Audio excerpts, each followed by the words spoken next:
La plupart des gens ne changent pas parce qu'ils se sont habitués à vivre endormis. Ils répètent des routines qu'ils n'ont jamais choisies, se réveillent sans but, mangent par anxiété, s'épuisent sans avoir rien fait et abandonnent, même avant d'essayer. Et ensuite, ils se demandent pourquoi leur vie semble vide, pourquoi ils portent une frustration qui ne disparaît pas, même s'ils se remplissent de bruit, de distractions ou d'excuses. La transformation personnelle n'est pas de la magie, c'est un acte de guerre. Et comme toute guerre, elle exige de la stratégie, de la décision et du caractère. Personne ne viendra te sauver. Personne ne fera le travail à ta place. Mais si tu décides de prendre le contrôle de ta vie, si tu arrêtes d'attendre le moment idéal et que tu commences à agir dès maintenant, tout peut changer. Pas immédiatement, mais certainement de l'intérieur.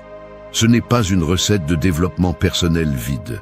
C'est une reconstruction profonde. Esprit, émotion et habitude, tout est connecté, tout est entre tes mains. Ici, nous ne parlons pas d'idées agréables, nous parlons d'affirmations qui réveillent, d'habitudes simples mais puissantes, et d'une façon de voir la vie que les stoïciens enseignaient déjà il y a plus de 2000 ans. Parce qu'ils savaient ce que c'était que de tomber, de résister, de souffrir et de continuer à avancer. Je vais partager avec toi 8 pratiques réelles que tu peux commencer à appliquer aujourd'hui. Pas de promesses vides, des pratiques concrètes. Et si tu les fais partie de toi, si tu les transformes en actions constantes, alors je te garantis que tu vas commencer à penser différemment, à marcher avec une autre énergie et à vivre comme quelqu'un qui a finalement décidé de prendre les rênes. 1. Réveille-toi comme celui qui prend le contrôle. Se réveiller chaque jour devrait être comme lever l'ancre d'un bateau avant de se lancer en mer. Il n'y a pas d'attente, pas de doute, pas de distraction. Il n'y a que le moment de lâcher les chaînes et d'avancer. Mais la plupart se réveillent comme s'ils traînaient le poids de la nuit, comme si la vie était plus une condamnation qu'une opportunité. Ils restent à regarder le plafond, pris dans des pensées vides, se laissant emporter par le courant de l'inertie. Ce n'est pas vivre, c'est faire naufrage en vie. Si tu veux transformer ton existence, tu dois comprendre que le premier acte de chaque jour est un acte de pouvoir.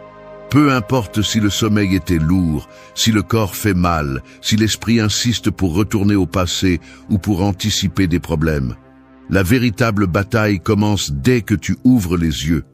Cet instant définit beaucoup plus que tu ne le penses. Ce n'est pas un détail mineur, ce n'est pas quelque chose que tu peux continuer à laisser au pilote automatique. Chaque fois que tu repousses le réveil, chaque fois que tu cèdes à la paresse ou au dégoût, tu enseignes à ton esprit que tu n'as pas le contrôle, que tu es faible, que tu ne peux pas te faire confiance. Et ainsi, peu à peu, cette force intérieure dont tu as besoin pour construire un véritable changement s'érode. C'est pourquoi se réveiller comme celui qui prend le contrôle signifie décider qu'à partir de la première seconde de la journée, tu es maître de tes pensées, de tes émotions et de tes actions. Peu importe ce qui s'est passé hier, peu importe si le monde extérieur reste aussi chaotique, ce qui compte, c'est ce que tu choisis de faire de ta vie aujourd'hui. Et ce choix commence avant même que tu poses un pied sur le sol. La philosophie stoïcienne l'a compris avec une brutalité claire. Marc Aurèle, l'un des hommes les plus puissants de son temps, écrivait pour lui-même « Quand tu te lèves le matin, dis-toi, je ferai face à l'ingratitude, à l'arrogance, à la trahison, mais je ne les laisserai pas me corrompre. » Il ne cherchait pas à se motiver par des mots vides.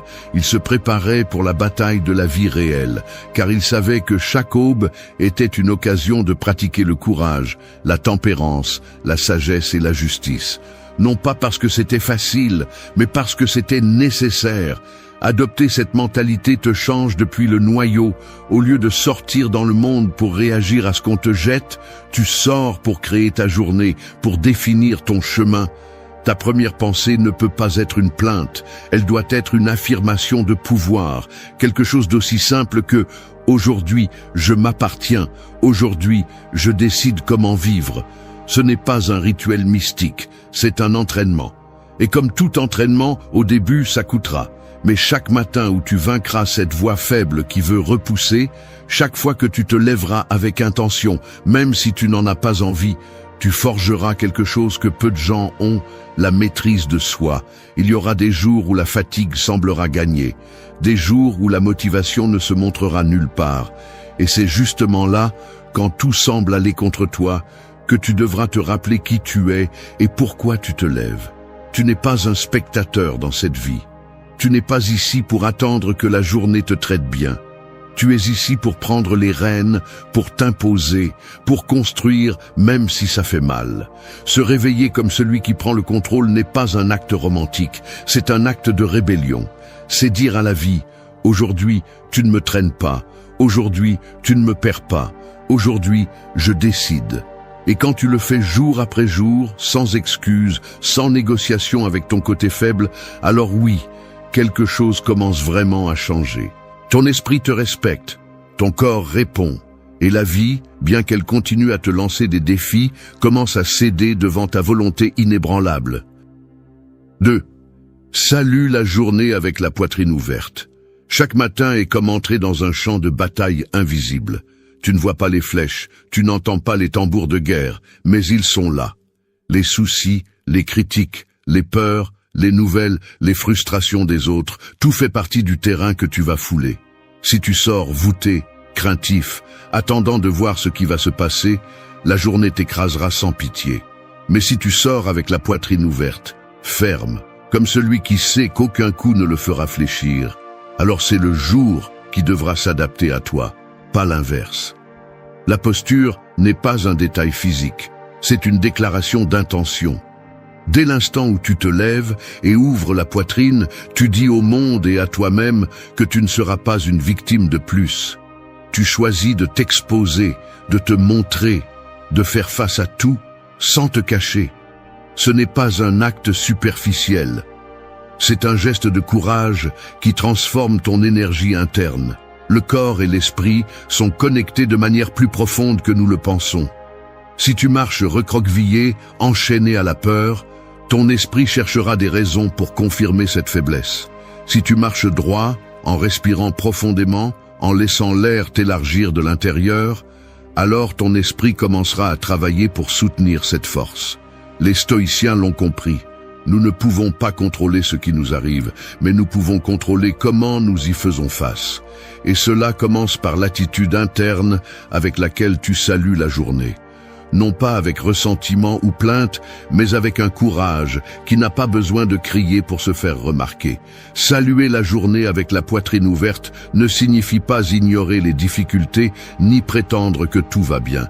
Cela signifie regarder tout en face, sans fioriture, sans mensonge, et pourtant décider que tu vas avancer, que tu vas rester debout, même quand tout invite à tomber.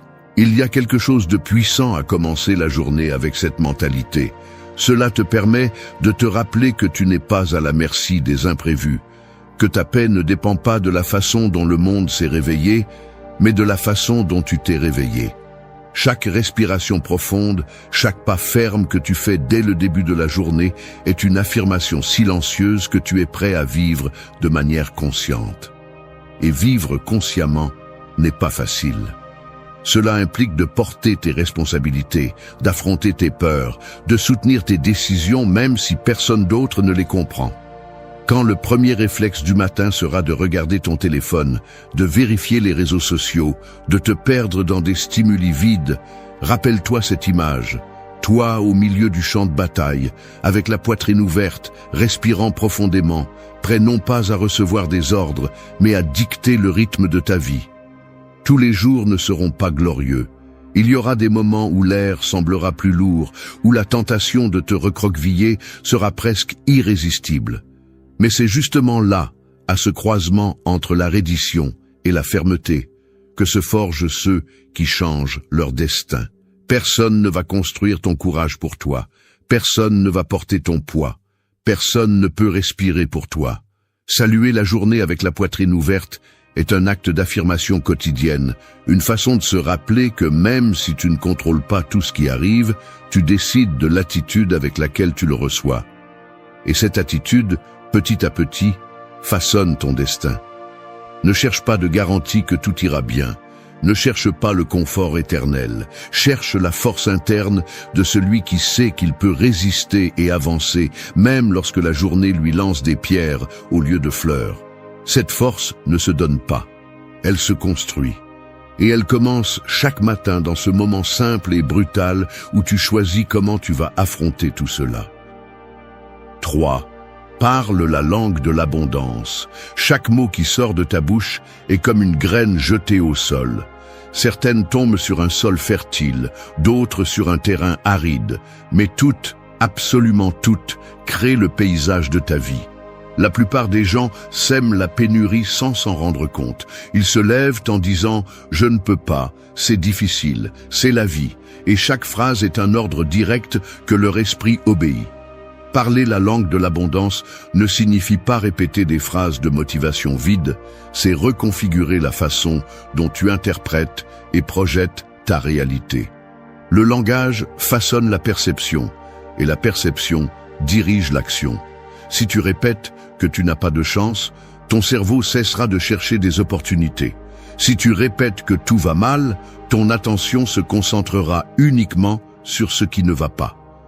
Mais si tu entraînes ton esprit à reconnaître ce qui est là, ce que tu peux faire, ce que tu construis, alors le monde commence à s'ouvrir devant toi. Non pas parce qu'il change magiquement, mais parce que ton focus change. Et avec lui, ta façon d'agir. Les stoïciens ne parlaient pas d'abondance comme nous l'entendons aujourd'hui, mais ils insistaient pour cultiver une attitude intérieure qui ne dépend pas de l'extérieur. Épictète disait que ce n'est pas ce qui t'arrive, mais comment tu l'interprètes, qui détermine ta vie. Et l'interprétation commence toujours par le langage. Tu ne peux pas espérer une vie riche si tu te parles comme quelqu'un qui manque de confiance, de vision, de force intérieure. Parler la langue de l'abondance, c'est affirmer clairement ce que tu es capable de faire, même quand tu n'as pas encore de preuves externes. C'est regarder ton présent et au lieu de dire « ça ne sert à rien », choisir de dire « c'est une partie du processus ». C'est arrêter d'utiliser des mots qui te diminuent, qui te réduisent, qui te sabotent de l'intérieur. Parce que chaque phrase que tu répètes sans réfléchir devient une croyance, et chaque croyance définit tes décisions. L'abondance ne se voit pas toujours dans le portefeuille. Souvent, elle commence dans la poitrine. C'est le sentiment que, malgré tout, tu as ce qu'il faut pour avancer. C'est reconnaître que tu peux construire quelque chose de différent avec ce que tu as aujourd'hui. Mais si tu parles à partir de la plainte, de la pénurie émotionnelle, du « je ne peux pas », tu finis par t'enfermer dans une prison de ton propre langage. Ta voix a du poids, même quand personne n'écoute. C'est pourquoi il est si important de faire attention à la façon dont tu te parles, aux mots que tu choisis pour décrire ta journée, tes objectifs, tes erreurs. Il ne s'agit pas de te mentir ou d'ignorer les problèmes, mais d'utiliser un langage qui te pousse à les résoudre plutôt qu'à t'y enfoncer.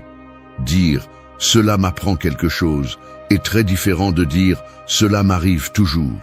L'un te renforce, l'autre te affaiblit. L'un te fait bouger, l'autre t'enferme. Quand tu apprends à parler à partir de la responsabilité, de la possibilité, de la détermination, tu deviens une personne avec un pouvoir interne difficile à briser. Et oui, il y aura des jours où une plainte ou un doute sortira de ta bouche. Mais c'est là que l'entraînement se fait sentir. Non pas en évitant de tomber, mais en te relevant rapidement, en corrigeant le cap, en transformant ton langage avant qu'il ne devienne une habitude.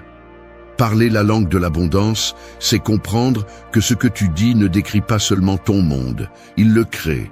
C'est arrêter d'attendre que les choses s'améliorent pour parler avec force, et commencer à parler avec force pour que les choses s'améliorent. C'est une décision quotidienne, parfois difficile, mais profondément libératrice. Et celui qui la pratique petit à petit cesse de survivre et commence vraiment à vivre. 4. Brise les chaînes de la peur. La peur est comme une ombre qui apprend à marcher avec toi. Peu importe combien de lumière il y a autour de toi, si tu ne l'affrontes pas, elle trouve toujours le moyen de te murmurer à l'oreille, de te rappeler ce que tu pourrais perdre, ce que tu pourrais gâcher, ce que tu ne vas soi-disant pas réussir.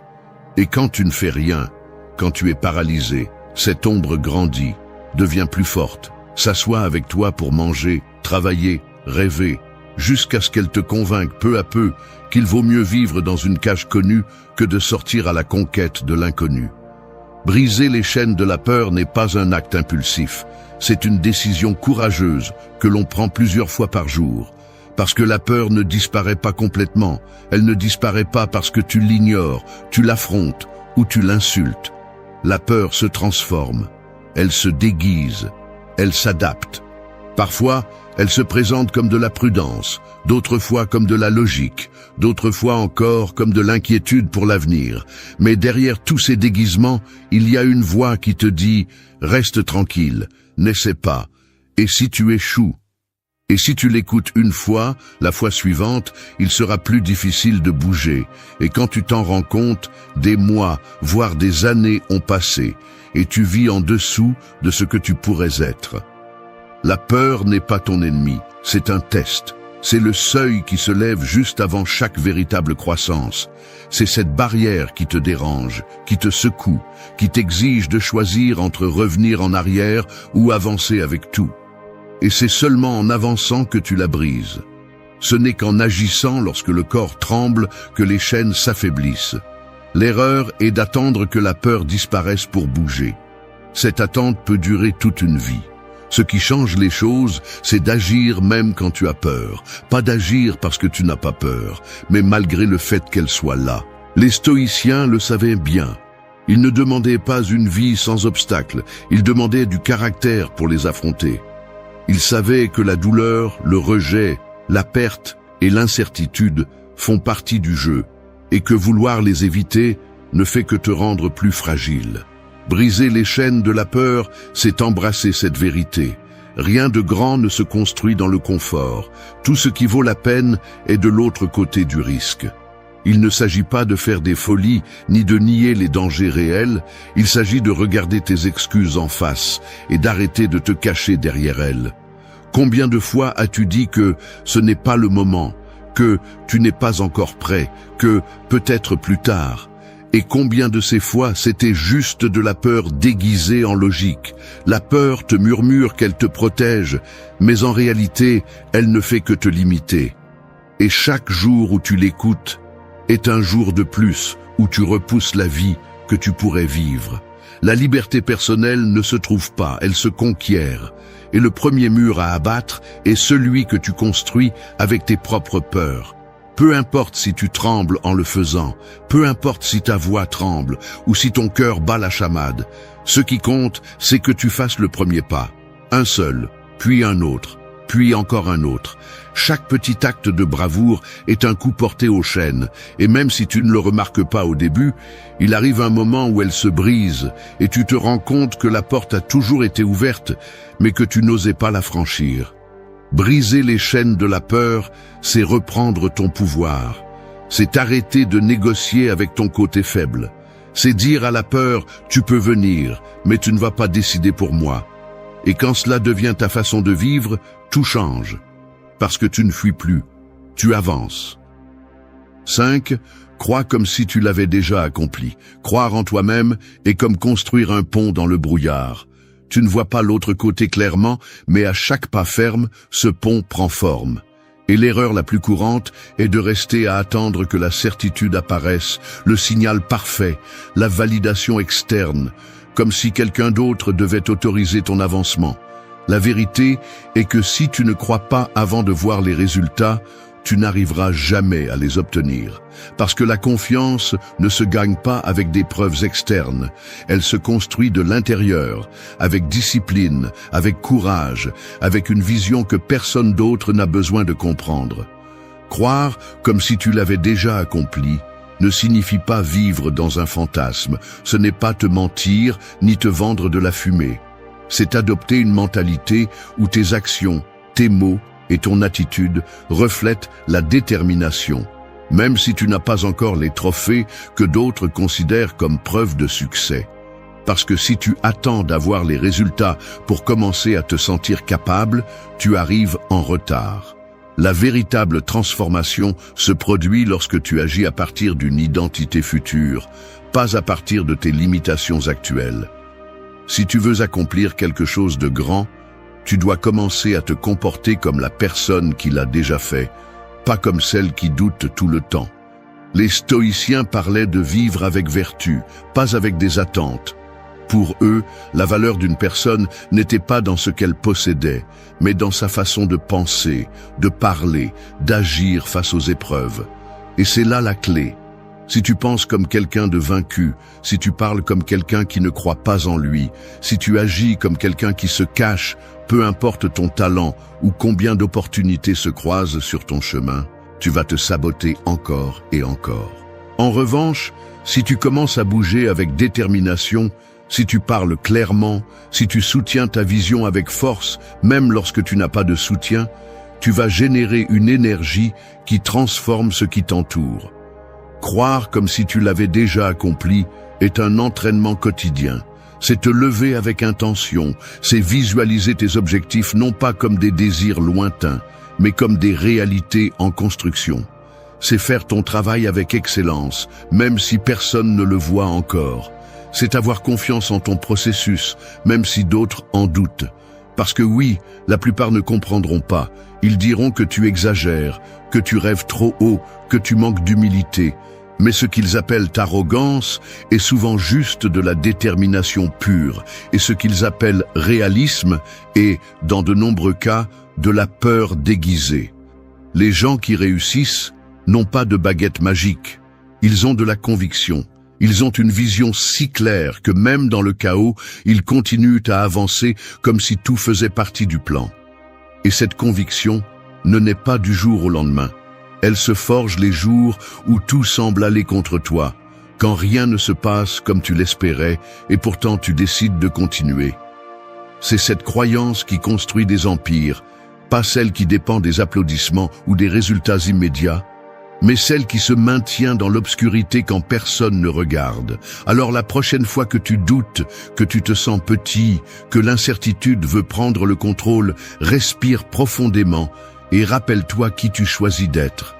Parle comme cette personne, marche comme cette personne, choisis comme cette personne. Parce que si tu répètes ce schéma tous les jours, il arrive un moment où tu arrêtes d'agir comme si tu l'avais déjà accompli. Et tu l'accomplis simplement. Parce que l'esprit est déjà convaincu, le corps s'est déjà adapté, et la vie, tôt ou tard, commence à céder à celui qui n'a jamais cessé de croire. 6. Fais d'une chose simple un miracle. La grandeur ne fait pas toujours du bruit. Parfois, c'est comme une goutte qui tombe sur une pierre jour après jour, jusqu'à ce qu'elle la brise, sans scandale, sans avertissement, juste avec constance. La plupart des gens cherchent des changements qui semblent épiques, des décisions dramatiques, des moments d'illumination instantanée. Mais la vérité est que la transformation réelle se produit dans l'invisible, dans le simple, dans ce que tu fais tous les jours quand personne ne te regarde. Faire d'une chose simple un miracle n'est pas une jolie phrase, c'est un style de vie. C'est comprendre que les détails quotidiens, si tu les fais avec attention et intention, ont plus de pouvoir que tu ne l'imagines. Nous voulons tous des résultats extraordinaires, mais peu sont prêts à tomber amoureux de l'ordinaire. Bien manger, dormir suffisamment, s'entraîner avec discipline, organiser tes idées, prendre soin de tes paroles, garder tes espaces en ordre, tout cela semble basique, mais c'est ce qui soutient ton esprit, ton corps et ton énergie. Si tu négliges le simple parce que tu penses que cela n'a pas d'importance, le chaos arrive silencieusement, s'installe sans demander la permission, et ensuite tu te demandes pourquoi tu te sens épuisé, perdu ou bloqué. La réponse est souvent dans ce que tu as décidé d'ignorer parce que tu le considérais comme trop petit. Les stoïciens pratiquaient l'excellence même dans les actes les plus quotidiens. Ils n'avaient pas besoin de grands scénarios pour démontrer leur caractère.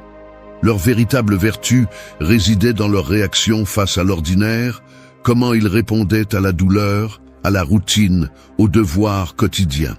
Parce qu'ils comprenaient que la vie ne se construit pas avec des événements exceptionnels, mais avec la façon dont tu choisis de vivre chaque moment. Si tu fais ton lit avec présence, si tu respires profondément avant de réagir, si tu cuisines comme si ton énergie dépendait de ce plat, tu entraînes ton âme. non pas parce que l'acte est spécial, mais parce que tu le rends spécial. Faire d'une chose simple un miracle signifie transformer l'automatique en sacré. Cela signifie s'arrêter pour penser à ce que les autres font par inertie.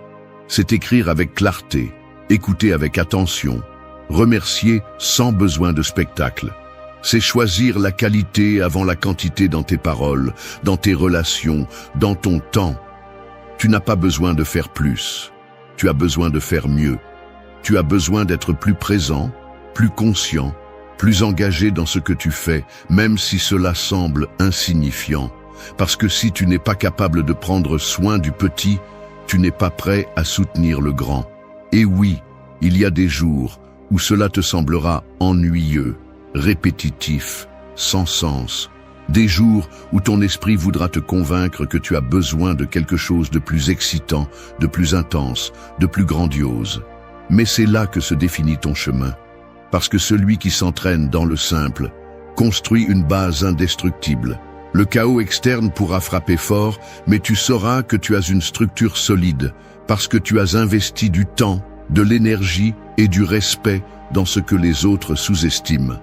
N'attends pas d'avoir une vie parfaite pour vivre en profondeur. Utilise ce que tu as.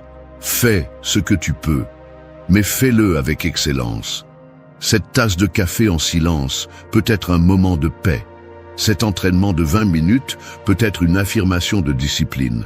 Ce merci dit avec sincérité peut guérir des liens brisés. Ne sous-estime pas le pouvoir du quotidien. Parce que le quotidien, quand il est honoré, devient un miracle. Fais d'une chose simple un miracle parce que tout commence là, parce que c'est là que tu es testé. Parce que là, dans ce que presque personne ne valorise, se cache la graine de tout ce que tu cherches. 7. Marche comme celui qui mérite tout. La façon dont tu marches dans le monde est comme un drapeau qui flotte au-dessus de ta tête. Peu importe si tu dis que tu as confiance en toi ou que tu travailles sur toi-même, ton corps, ta présence, ton énergie, tout révèle ce que tu crois vraiment mériter. Et beaucoup de gens marchent comme s'ils demandaient la permission d'exister, comme s'ils occupaient un espace qui ne leur appartient pas, rétréci, hésitant, portant des culpabilités qui ne sont même pas les leurs. Marcher comme celui qui mérite tout n'est pas une posture physique, c'est une affirmation brutale d'identité. C'est porter dans chaque pas la conviction que tu es digne des bonnes choses, non pas parce que quelqu'un t'a donné la permission, mais parce que tu as décidé de l'assumer. Imagine un instant un roi ou une reine marchant parmi son peuple. Ils n'ont pas besoin de crier pour imposer le respect. Ils n'ont pas besoin de se parer pour prouver leur valeur. La sécurité se ressent dans la façon dont ils foulent le sol, dans la façon dont ils maintiennent le regard, dans ce calme intérieur qui dit « Je sais qui je suis, je sais ce que je vaux, je sais ce que je mérite ». Ce n'est pas de l'arrogance, c'est de la certitude. C'est cette force silencieuse qui vient de quelqu'un qui ne cherche plus l'approbation parce qu'il s'est déjà choisi lui-même. Et cette attitude ne s'achète pas, ne se transmet pas, ne s'improvise pas. Elle s'entraîne tous les jours. Elle se construit en affrontant tes insécurités, en guérissant tes blessures, en lâchant les masques. C'est regarder en face les fois où tu as douté de toi, les fois où tu as accepté des miettes en pensant que c'était tout ce que tu pouvais avoir et décider que ça suffit.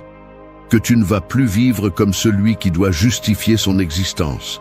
Que tu vas marcher comme celui qui comprend que mériter n'est pas de l'arrogance, c'est une responsabilité. Les stoïciens parlaient beaucoup de la valeur interne, pas de la valeur qui dépend des applaudissements, de l'argent ou de la gloire, mais de la valeur qui se maintient en toutes circonstances.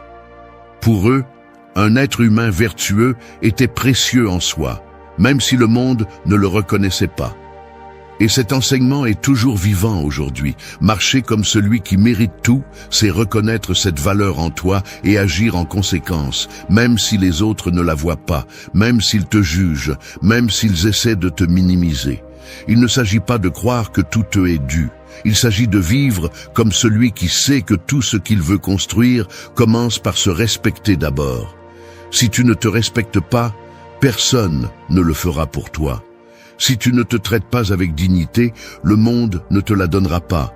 Et ce respect ne se démontre pas en criant, en exigeant, en luttant contre tout. Il se démontre dans la façon dont tu te comportes, dans la façon dont tu choisis tes batailles, dans la façon dont tu ne diminues pas ta valeur pour t'adapter à des endroits étroits. Marcher comme celui qui mérite tout, c'est entrer dans chaque lieu en sachant que tu as quelque chose à apporter. C'est parler sans minimiser tes idées, c'est regarder en face, sans défier, mais sans baisser la tête non plus. C'est demander ce qui est juste, sans honte. C'est choisir des relations, des emplois, des projets et des chemins qui sont à la hauteur de la vie que tu veux construire. Non pas par arrogance, mais par la reconnaissance que si tu ne paries pas sur toi, personne d'autre ne le fera. Chaque pas que tu fais est une occasion de te rappeler qui tu es et qui tu es en train de construire. Peu importe d'où tu viens, peu importe combien de fois tu as échoué, peu importe combien de fois tu as douté. Ce qui compte, c'est qu'à partir de maintenant, chaque pas parle pour toi. Ferme, conscient, inarrêtable, comme celui qui mérite tout. 8. Prends soin de ton temple comme si ton âme y vivait. Imagine qu'on te donne les clés d'un temple sacré, un temple qui a été construit à la main, pierre par pierre, pendant des générations. Chaque coin sculpté avec effort, chaque mur élevé avec un but. Maintenant, imagine qu'on te dise que ce temple ne peut pas être remplacé, que si tu le détruis, il n'y aura aucun moyen d'en construire un autre pareil. C'est ton corps, c'est ton esprit, c'est ton espace intérieur. Et pourtant, la plupart le traitent comme s'il était jetable, comme s'ils pouvaient en abuser, le négliger, l'oublier, puis lui demander des miracles lorsque la vie devient difficile. Prends soin de ton temple comme si ton âme y vivait, car en fait, c'est le cas. Ce n'est pas un symbole, ce n'est pas une métaphore romantique, c'est une réalité brutale. Tout ce que tu manges, chaque pensée que tu permets de rester, chaque habitude que tu construis ou détruis, affecte directement l'endroit où ta conscience réside.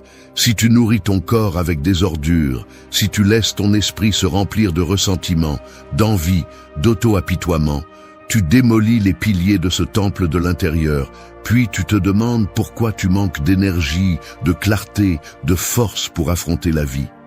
La véritable transformation exige du respect pour toi-même à un niveau qui n'est pas toujours confortable.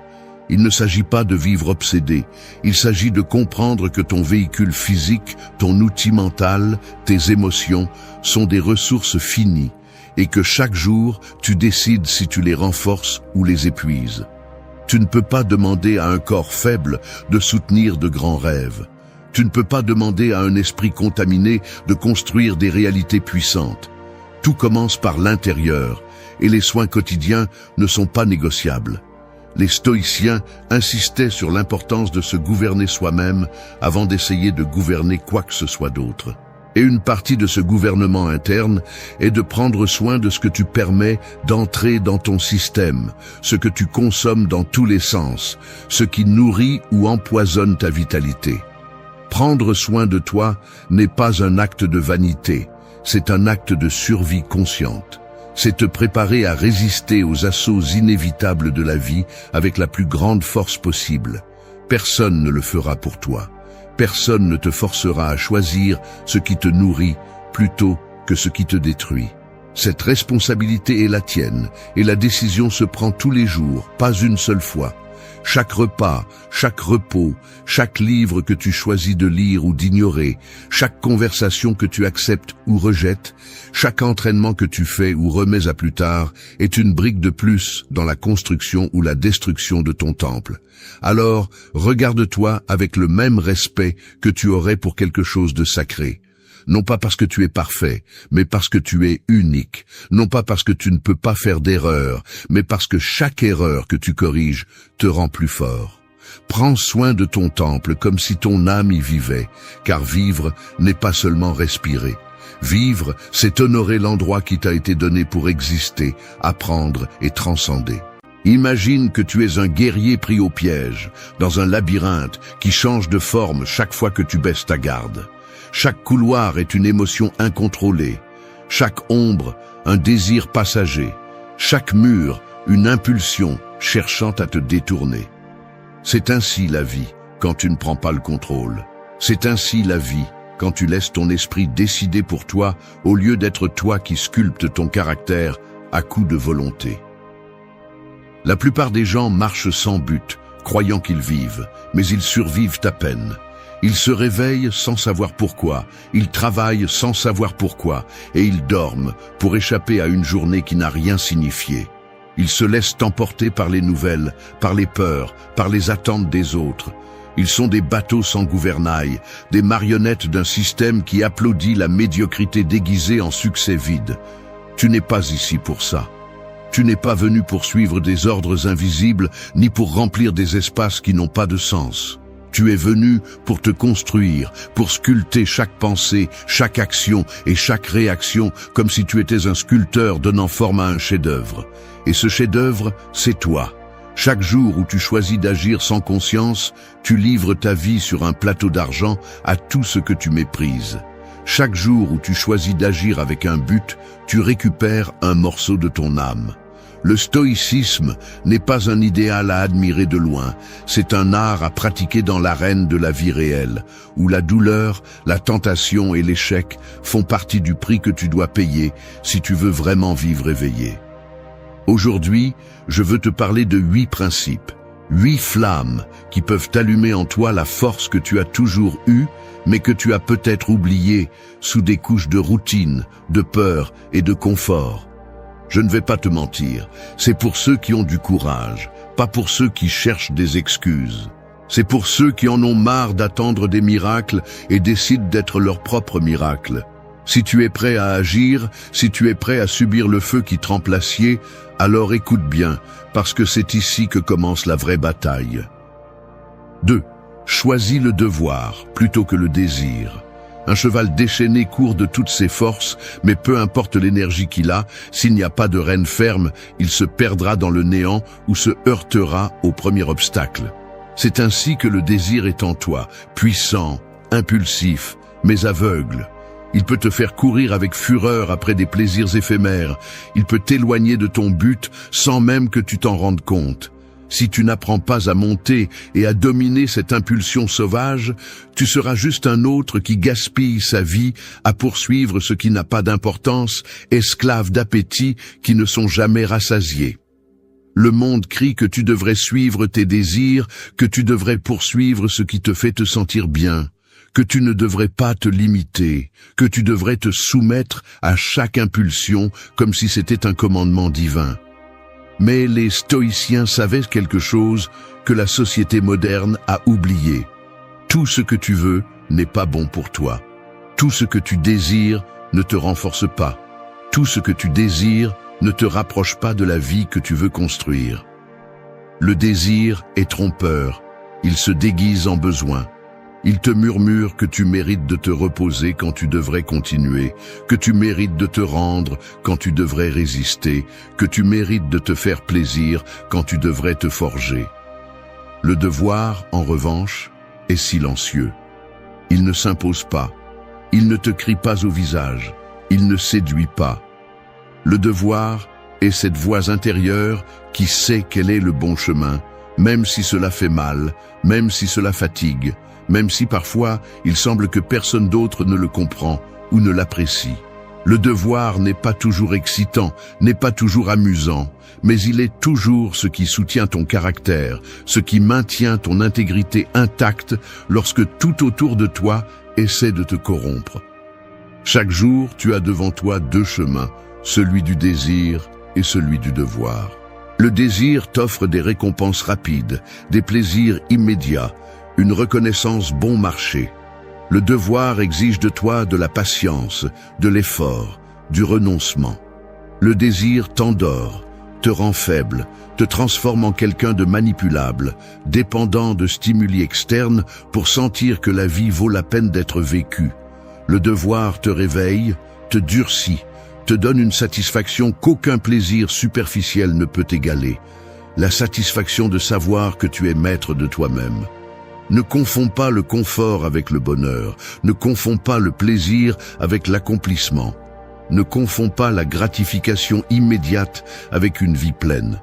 Chaque fois que tu choisis le désir plutôt que le devoir, tu creuses un peu plus ta propre tombe spirituelle. Chaque fois que tu choisis le devoir plutôt que le désir, même si cela fait mal, même si tu n'as pas envie, tu es en train de ciseler une version de toi-même plus forte, plus authentique et plus invincible. Les stoïciens enseignaient que la véritable liberté ne consiste pas à faire ce que tu veux, mais à ne pas être esclave de tes caprices. Quelle valeur a ta liberté si tu ne peux pas dire non à tes propres impulsions? Quelle valeur a ta force si tu te rends à chaque tentation? Quelle valeur a ta vie si tu te limites à chercher le prochain stimulus qui te fera oublier le vide que tu portes en toi? Quand tu choisis le devoir, tu choisis la vie difficile, oui, mais tu choisis aussi la vie qui en vaut la peine. Une vie où chaque pas que tu fais a un but clair, où chaque sacrifice a un sens profond, où chaque matin tu te réveilles en sachant que tu ne t'es pas vendu, que tu ne t'es pas trahi, que tu continues à construire quelque chose qu'aucun échec, aucune critique, aucun coup ne pourra détruire.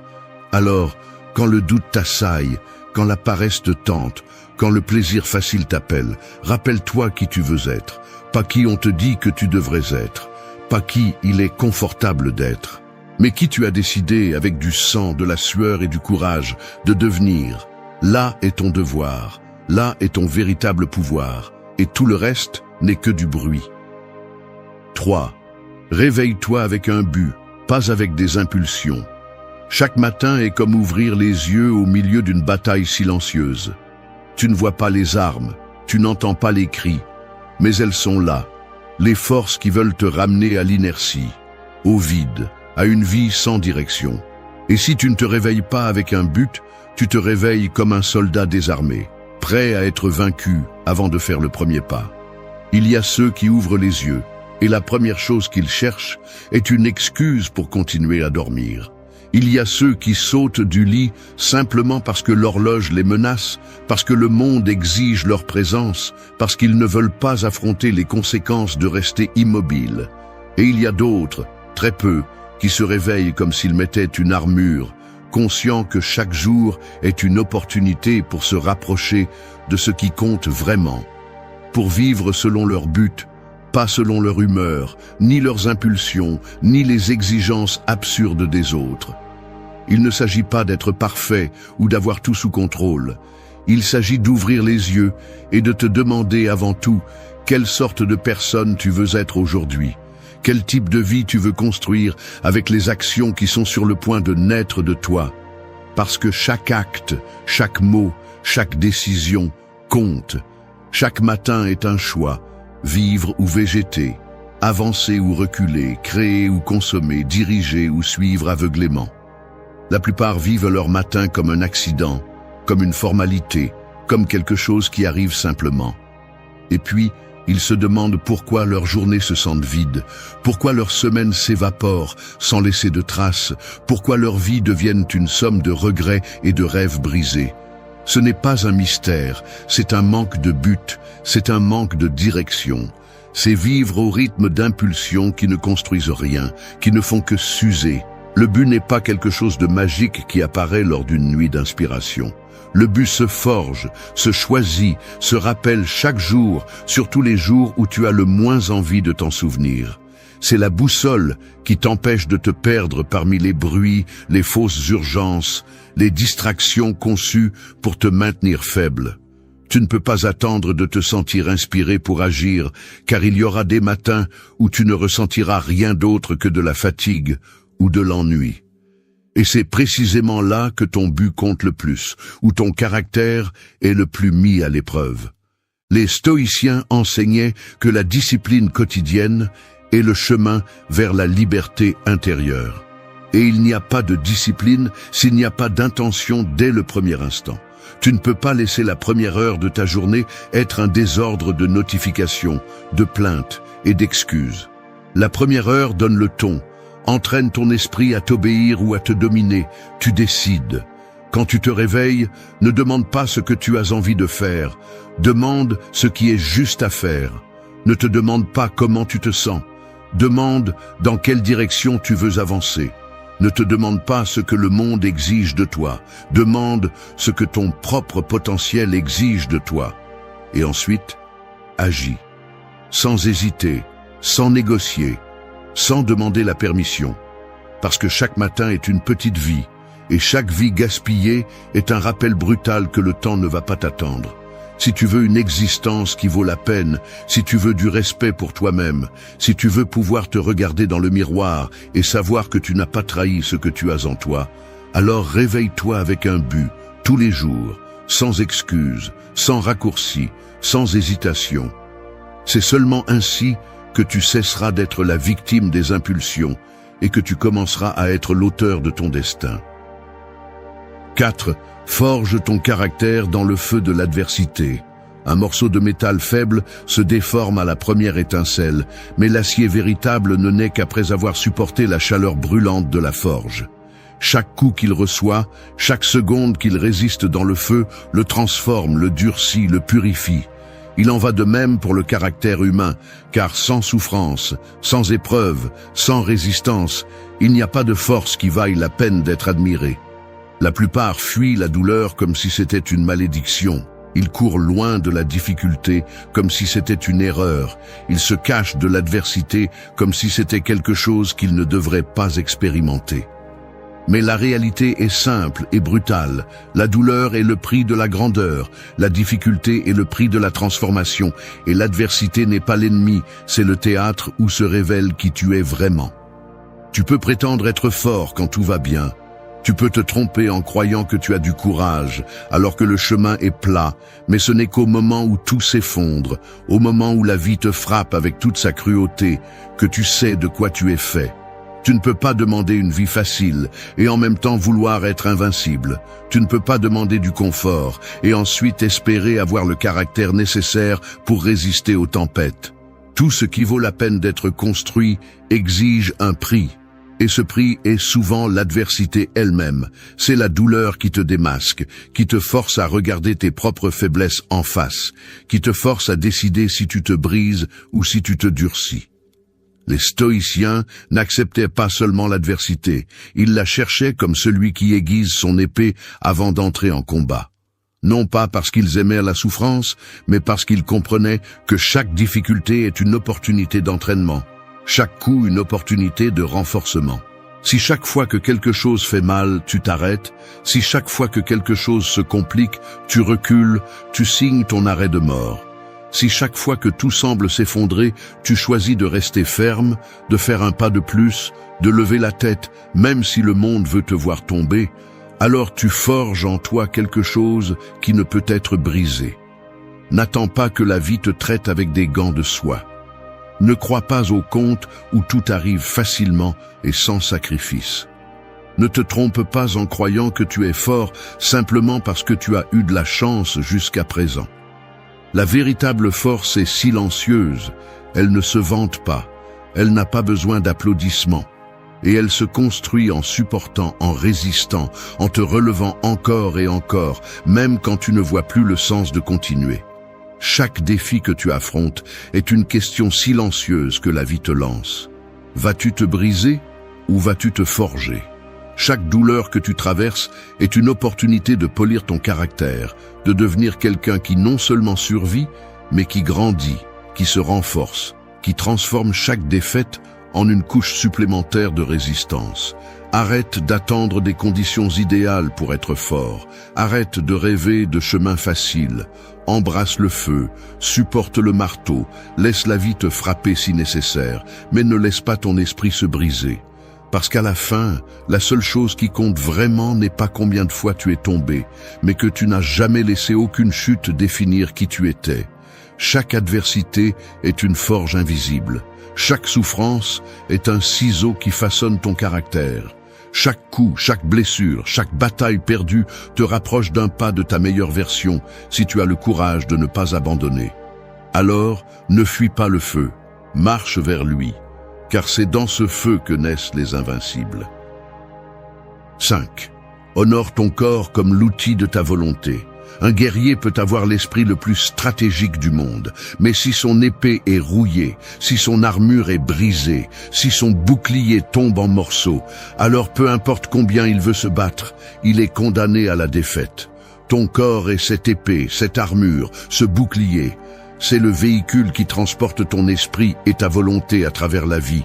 Et si tu ne le soignes pas, si tu ne le renforces pas, si tu ne le respectes pas, chaque bataille que tu affrontes sera une bataille perdue avant de commencer. La société actuelle a vendu l'idée que prendre soin de son corps est une question superficielle, une question esthétique, une obsession vide de bien paraître devant un miroir. Mais ce n'est qu'une partie minime, presque négligeable. Honorer ton corps est bien plus que cela. C'est comprendre qu'un corps faible limite un esprit puissant. C'est savoir que sans énergie, sans force, sans endurance, tes idées, tes projets, tes rêves finissent par être des fantasmes sans base réelle. Tu ne peux pas prétendre avoir une discipline mentale si tu n'as même pas une discipline physique. Tu ne peux pas exiger de ton esprit de la clarté, de la résistance et de la force si ton corps se traîne dans la vie intoxiqué, sédentaire, faible. Le stoïcisme ne faisait pas une séparation absurde entre l'esprit et le corps. Il savait que l'un reflète l'autre, que l'entraînement du corps est aussi un entraînement de la volonté, que chaque exercice physique est un acte de respect envers l'instrument que tu as pour matérialiser tes intentions dans le monde. Il ne s'agit pas d'être un athlète olympique, ni de vivre obsédé par des métriques ridicules. Il s'agit de maintenir ton corps dans le meilleur état possible, de le nourrir consciemment, de le renforcer, de le bouger, de le traiter comme ce qu'il est, une extension de ton pouvoir interne. Chaque fois que tu choisis de bouger au lieu de rester inerte, chaque fois que tu choisis de te nourrir au lieu de t'empoisonner, chaque fois que tu choisis de prendre soin de tes heures de sommeil au lieu de les sacrifier pour des distractions vides, tu envoies un message clair à toi-même. Ma volonté commande, pas ma paresse, pas mon caprice. Et ce n'est pas facile. Nous sommes entourés de tentations conçues pour t'affaiblir, de la malbouffe qui t'endort, du divertissement vide qui vole tes heures, des excuses applaudies par une culture qui glorifie le moindre effort. Chaque fois que tu ne cèdes pas seulement un peu de santé physique, tu cèdes un peu de respect de soi. Chaque fois que tu résistes, chaque fois que tu choisis de te renforcer, chaque fois que tu choisis le chemin difficile, alors qu'il serait si facile de sombrer dans la complaisance, tu forges quelque chose de bien plus grand que des muscles. Tu forges une volonté d'acier. Ton corps n'a pas besoin d'être parfait, il a besoin d'être fiable. Il a besoin de répondre lorsque ton esprit lui demande un effort. Il a besoin de te soutenir lorsque la vie devient difficile. Chaque goutte de sueur que tu verses, chaque aliment que tu choisis consciemment, chaque heure de sommeil que tu protèges, est un investissement dans ton avenir. C'est une déclaration silencieuse que ta vie compte, que ton but compte. N'oublie pas, ton esprit peut rêver en grand, mais c'est ton corps qui devra porter ses rêves sur ses épaules. Fais en sorte qu'il soit digne de ce fardeau. Fais en sorte qu'il soit un outil et non un obstacle. Honorer ton corps n'est pas de la vanité, c'est de la stratégie, c'est du respect, c'est de la responsabilité. Et ceux qui le comprennent, ceux qui l'appliquent chaque jour sans excuse, ont un avantage brutal sur ceux qui vivent esclaves de leur faiblesse. Tu choisis de quel côté tu veux être. 6. Nettoie ton environnement, aiguise ton esprit. Une épée peut être forgée avec le meilleur acier, mais si tu la laisses traîner dans un champ plein de boue, rouillant jour après jour, elle finira par perdre son tranchant, sa force et sa valeur. Peu importe à quel point tu es fort intérieurement, si ton environnement est contaminé par le chaos, la distraction et la médiocrité, tôt ou tard, ce poison commence à s'infiltrer en toi, érodant ta clarté, ton énergie et ton but. Beaucoup veulent un esprit aiguisé tout en vivant entouré de désordre physique, émotionnel et mental. Ils veulent prendre des décisions sages tout en consommant des déchets visuels tous les jours. Ils veulent penser clairement alors que leur espace, leurs habitudes et leur compagnie sont un désert de stimuli toxiques. On ne peut pas construire la grandeur au milieu des déchets. On ne peut pas espérer de la discipline lorsque l'environnement lui-même sabote chaque tentative d'amélioration. L'environnement n'est pas quelque chose de neutre. Chaque objet que tu vois, chaque son que tu entends, chaque personne avec qui tu passes du temps exerce une influence silencieuse sur toi. Il te pousse en avant ou te tire vers le bas. Il n'y a pas de juste milieu. Et prétendre que tu peux garder ton esprit propre alors que ton environnement est un désastre est une illusion dangereuse qui ne fait que retarder ta transformation. Les stoïciens comprenaient que pour te maîtriser toi-même, tu devais aussi maîtriser l'espace que tu habites. Il ne s'agit pas de vivre comme un moine isolé, il s'agit de choisir avec une brutalité honnête ce que tu laisses entrer dans ton monde et ce que tu n'acceptes pas. Il s'agit de regarder ta chambre, ton bureau, tes relations et de te demander sans pitié, est-ce que cela me renforce ou m'affaiblit? Est-ce que cela me rapproche de qui je veux être ou me distrait de mon but? Chaque objet inutile, chaque conversation vide, chaque stimulus sans importance est comme une goutte de rouille qui use ton focus, ta volonté, ta détermination.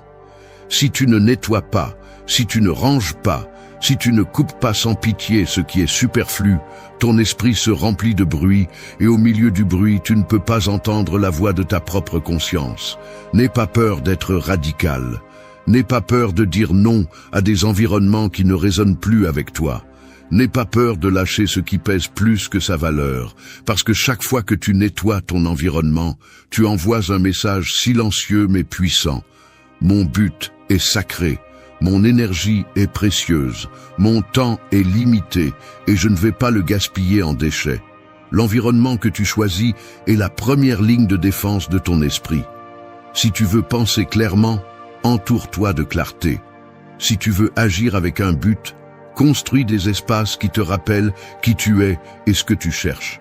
Si tu veux rester ferme au milieu d'un monde chaotique, crée de petits bastions d'ordre où tu peux recharger ta force. Ne sous-estime pas le pouvoir de la simplicité. Un bureau dégagé, une chambre propre, un cercle social qui te pousse au lieu de te vider. Ce sont des détails qui font la différence entre avancer avec assurance ou trébucher à chaque coin. Ce sont les tranchées invisibles qui soutiennent ta résistance lorsque tout autour de toi semble t'inviter à abandonner. Chaque choix que tu fais sur ton environnement est un vote pour ou contre ton but. N'oublie pas, celui qui maîtrise son espace maîtrise son esprit. Celui qui prend soin de son environnement prend soin de son esprit. Et celui qui nettoie ce qu'il voit, nettoie aussi ce qu'il pense. Ce n'est pas de l'esthétique. Ce n'est pas un caprice. C'est de la survie. C'est de la stratégie. C'est un honneur envers le projet le plus important que tu as entre les mains, ta propre vie. 7. Sois intègre même dans le silence. Un phare ne cesse de briller lorsqu'il n'y a pas de bateau à l'horizon. Il n'attend pas d'applaudissements. Il ne cherche pas la reconnaissance, il n'a pas besoin de témoins pour remplir sa mission. Il reste simplement ferme, illuminant dans l'obscurité, parce qu'il sait que sa valeur ne dépend pas de qui le regarde, mais de ce qu'il représente. Ton intégrité doit être la même, quelque chose que tu soutiens même lorsque personne ne te regarde, même lorsque le monde entier semble ne pas s'en soucier. Beaucoup construisent une façade de valeur uniquement pour les moments où quelqu'un les observe. Ils sont justes quand cela convient. Ils sont honnêtes quand quelqu'un peut les récompenser. Ils sont courageux quand des caméras filment. Mais quand les lumières s'éteignent, quand la solitude les enveloppe, quand il n'y a plus de témoins pour juger leurs actes, leur véritable essence se révèle. Et c'est là, dans ce silence, dans cette solitude, que l'intégrité réelle est mesurée, pas celle des discours, pas celle des apparences, mais celle qui définit ton caractère à un niveau que personne ne peut falsifier. Le stoïcisme enseigne que la vertu est sa propre récompense. Tu n'as pas besoin de témoins pour agir correctement. Tu n'as pas besoin de récompense pour faire ce qui est juste. Tu n'as pas besoin que personne t'applaudisse pour rester ferme dans tes principes. Parce que la personne qui compte le plus, la personne que tu ne peux jamais tromper, la personne qui sera avec toi jusqu'à ton dernier souffle, c'est toi. Chaque fois que tu décides d'agir avec droiture, lorsque personne ne te regarde, chaque fois que tu choisis la vérité quand il serait facile de mentir, chaque fois que tu tiens ta parole, même si personne ne va te reprocher si tu échoues, tu renforces quelque chose en toi qui est plus précieux que n'importe quelle reconnaissance extérieure.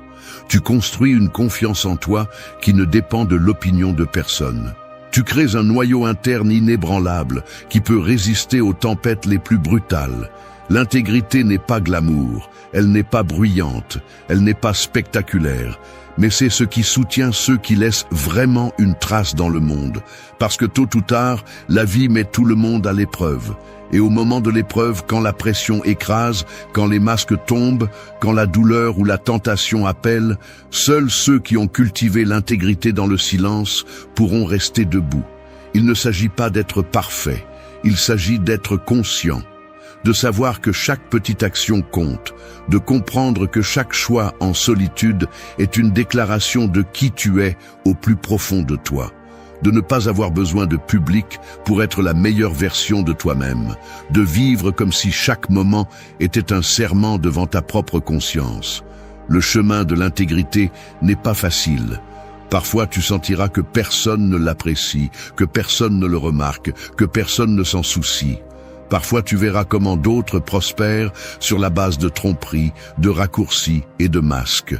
Et dans ces moments, il sera plus difficile de tenir bon. Mais ce seront aussi les moments où tu grandiras le plus, où tu poliras le plus ton caractère, où tu seras le plus proche de devenir quelqu'un de véritablement invincible. Parce qu'au final, la plus grande récompense n'est pas l'approbation des autres. C'est pouvoir te regarder dans le miroir et respecter celui que tu vois. C'est savoir que, même si tout s'effondre autour de toi, ton honneur reste debout.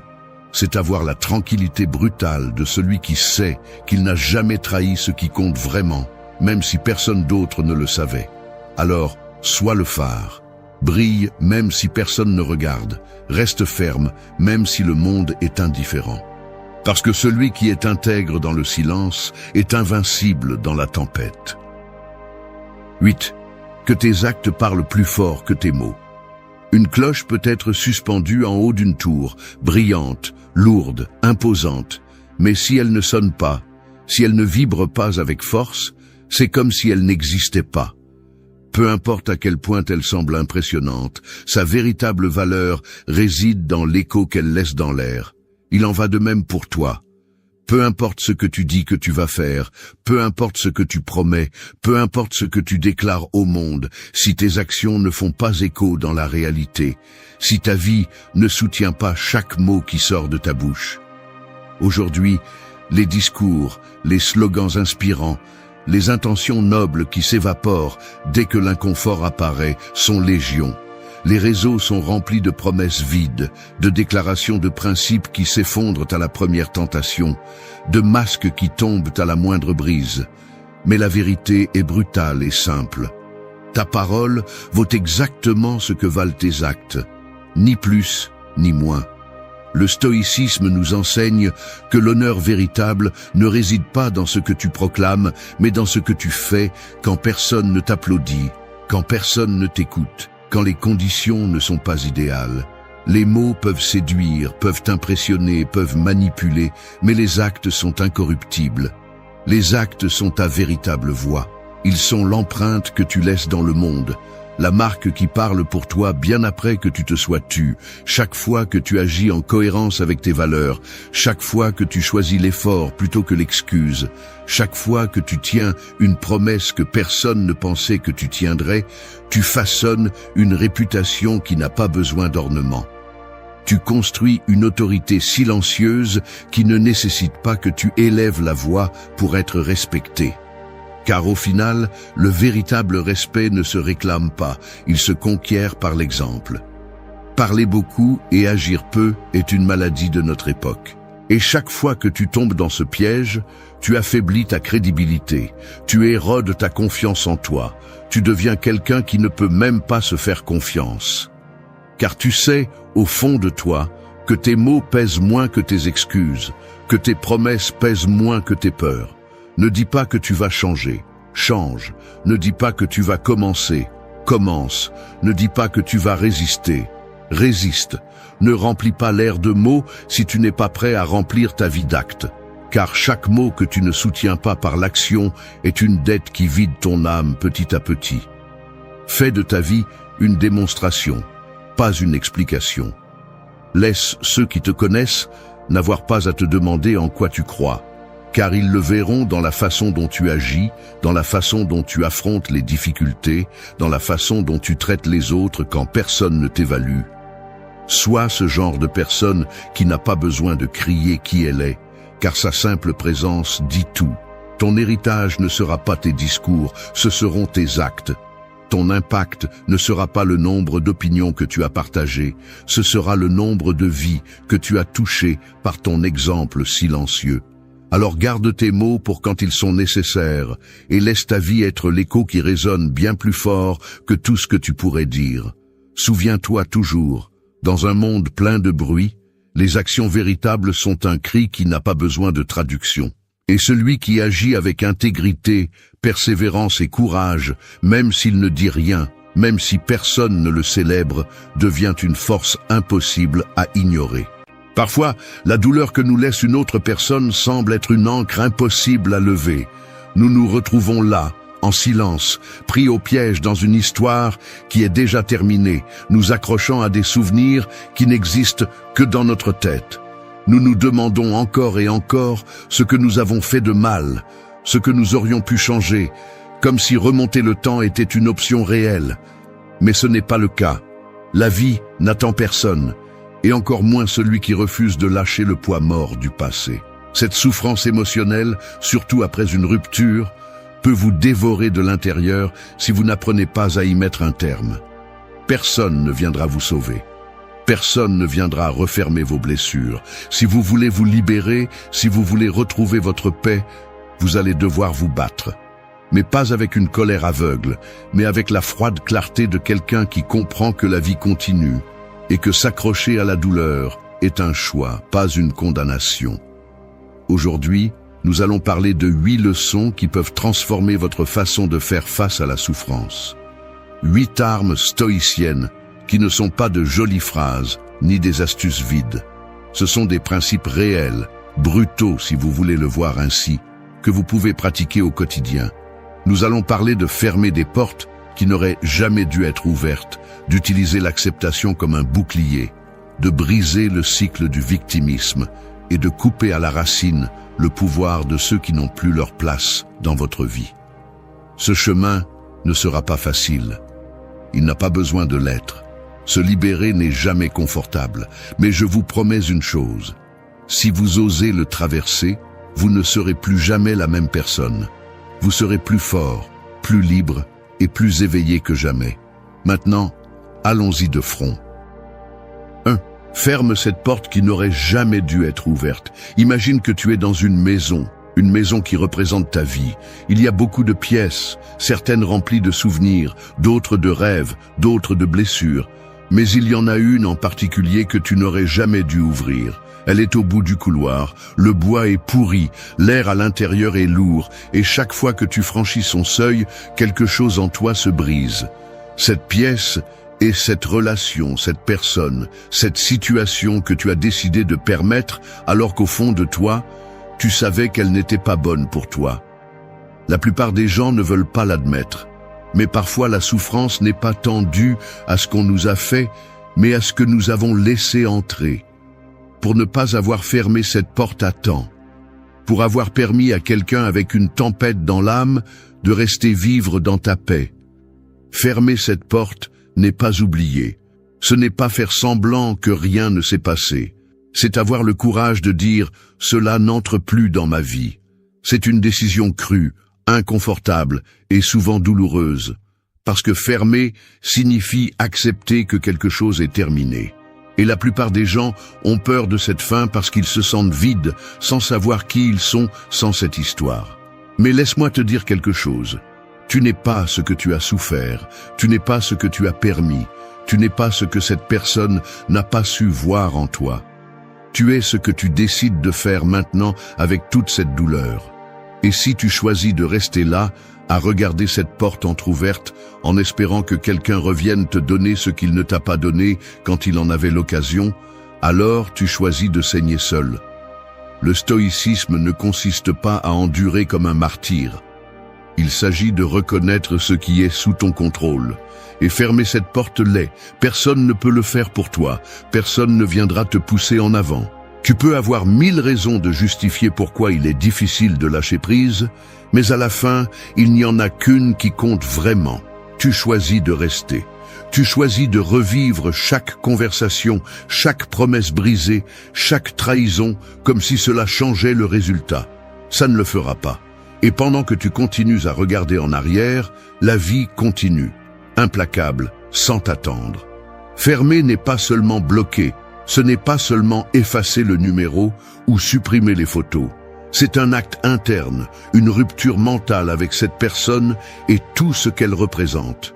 C'est te dire à toi-même, ça suffit, je ne dois plus d'espace dans ma tête à quelqu'un qui n'a pas gagné mon cœur. C'est comprendre que si tu ne peux pas contrôler ce que quelqu'un t'a fait, tu peux décider de ne plus porter ce fardeau. Parce que tant que tu gardes cette porte ouverte, tout ce qui entre par là sera du poison déguisé en espoir. Et chaque fois que tu permets au souvenir de reprendre le contrôle, tu te trahis toi-même.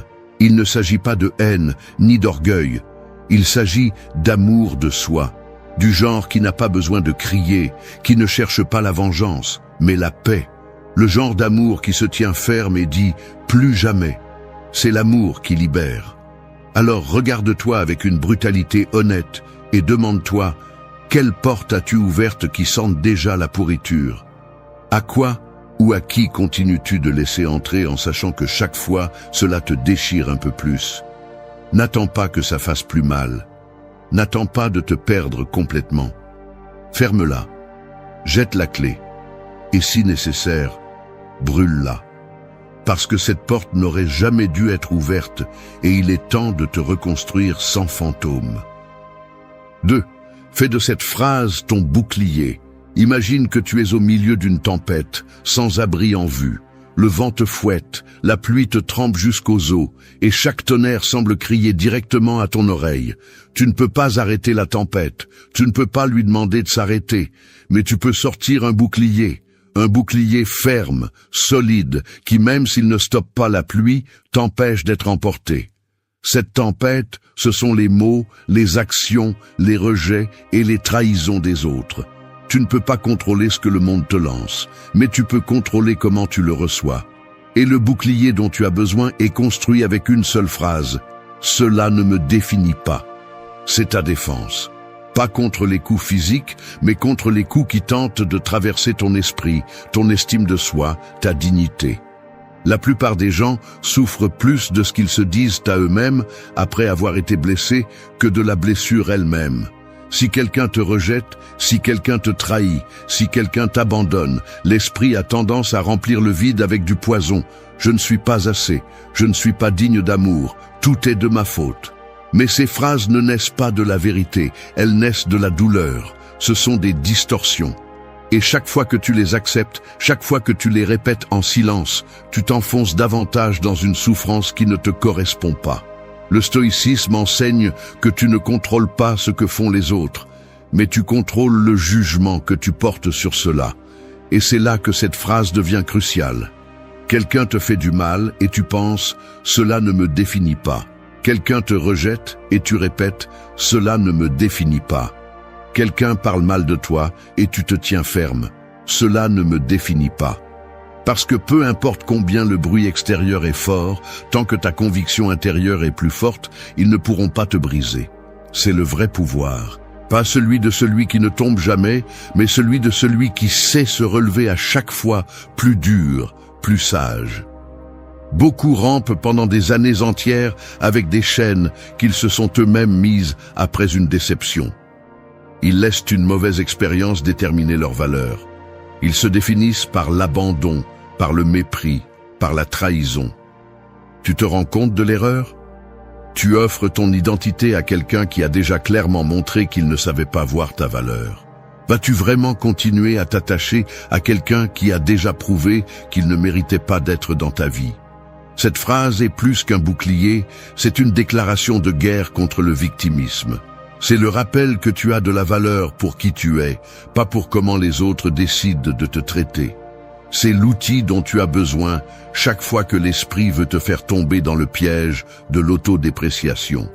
Ce n'est pas de l'arrogance, ce n'est pas de l'indifférence froide, c'est de l'amour-propre conscient. C'est savoir que le monde est imprévisible, que les gens échouent, que la douleur est inévitable, mais que ton essence, ta valeur, ton feu intérieur ne sont pas à vendre ni soumis à l'opinion de personne. Chaque fois que quelqu'un te blesse, chaque fois que tu sens que la douleur menace de consommer ta dignité, saisis ton bouclier, relève la tête et rappelle-toi, cela ne me définit pas, parce que seul toi décides qui tu es. Seul toi décides ce que tu permets de rester dans ton cœur. Tout le reste est du bruit, du vent, de la tempête. Et tu n'es plus ici pour te laisser emporter. Tu es ici pour résister, pour te durcir, pour grandir. Alors serre fort ton bouclier et avance. 3. Arrête de lutter contre le passé. Accepte-le et transcende-le. Porter le passé est comme essayer de courir un marathon en traînant une chaîne rouillée attachée aux chevilles. Chaque pas devient plus lent. Chaque tentative d'avancer se transforme en torture. Tu peux crier, te débattre, maudire celui qui t'a attaché cette chaîne, mais rien ne changera le fait que c'est toi qui continues à la tenir. La réalité est brutale. Tu ne peux pas changer ce qui s'est passé. Tu ne peux pas réécrire les mots qui ont été dits. Tu ne peux pas faire en sorte que quelqu'un t'aime de la manière dont tu voulais être aimé. Le passé est passé. Et continuer à lutter contre lui est comme frapper le vent en espérant qu'il recule. Beaucoup vivent enchaînés à ce qui aurait dû être. Ils dévorent leur énergie en pensant à ce qu'ils auraient pu faire différemment. Ils se punissent encore et encore en revivant des moments qui n'existent plus. Mais le passé, aussi douloureux qu'il ait été, n'a pas le pouvoir de te faire du mal aujourd'hui, à moins que tu continues à le permettre. Et c'est quelque chose que très peu de gens sont prêts à accepter. Parce que ça fait mal de reconnaître que l'ennemi n'est plus à l'extérieur. Il est à l'intérieur. Accepter le passé n'est pas se résigner. Ce n'est pas justifier ce qui était mal. Ce n'est pas trahir ta douleur. C'est le regarder en face, sans peur, sans masque, et lui dire « Je te vois. Je sais ce qui s'est passé. Je sais ce qui a fait mal. Et pourtant, je choisis de ne plus porter avec toi une seconde de plus. » C'est comprendre que tout ce qui t'a brisé t'a aussi appris quelque chose. Que chaque blessure a laissé une marque, oui, mais aussi une leçon. Et que continuer à lutter contre ces marques t'empêche seulement de construire quelque chose de mieux. Le stoïcisme enseigne que la douleur en elle-même ne détruit pas. Ce qui détruit est la résistance inutile contre elle. C'est vouloir que la réalité soit différente de ce qu'elle est. C'est s'accrocher à un monde qui n'existe plus pendant que le vrai s'effondre devant toi. La force mentale, la vraie, ne vient pas d'ignorer le passé ni de le maquiller, mais de l'intégrer. De le porter non pas comme un fardeau, mais comme une médaille silencieuse de tout ce que tu as survécu. Accepter et transcender, c'est briser la chaîne une fois pour toutes. C'est arrêter de te demander pourquoi c'est arrivé et commencer à te demander ce que tu vas faire maintenant avec tout ce que tu as appris. C'est comprendre que tu n'es pas les blessures, tu es la cicatrice qui se forme lorsque tu décides de guérir. Et guérir, laisse-moi te le dire clairement, n'est pas un processus joli ni confortable. Guérir fait mal. Guérir nécessite de tuer des parties de toi qui se sont habituées à la douleur, qui trouvent leur identité dans la souffrance. Guérir est une guerre interne, mais une guerre nécessaire si tu veux cesser d'être prisonnier.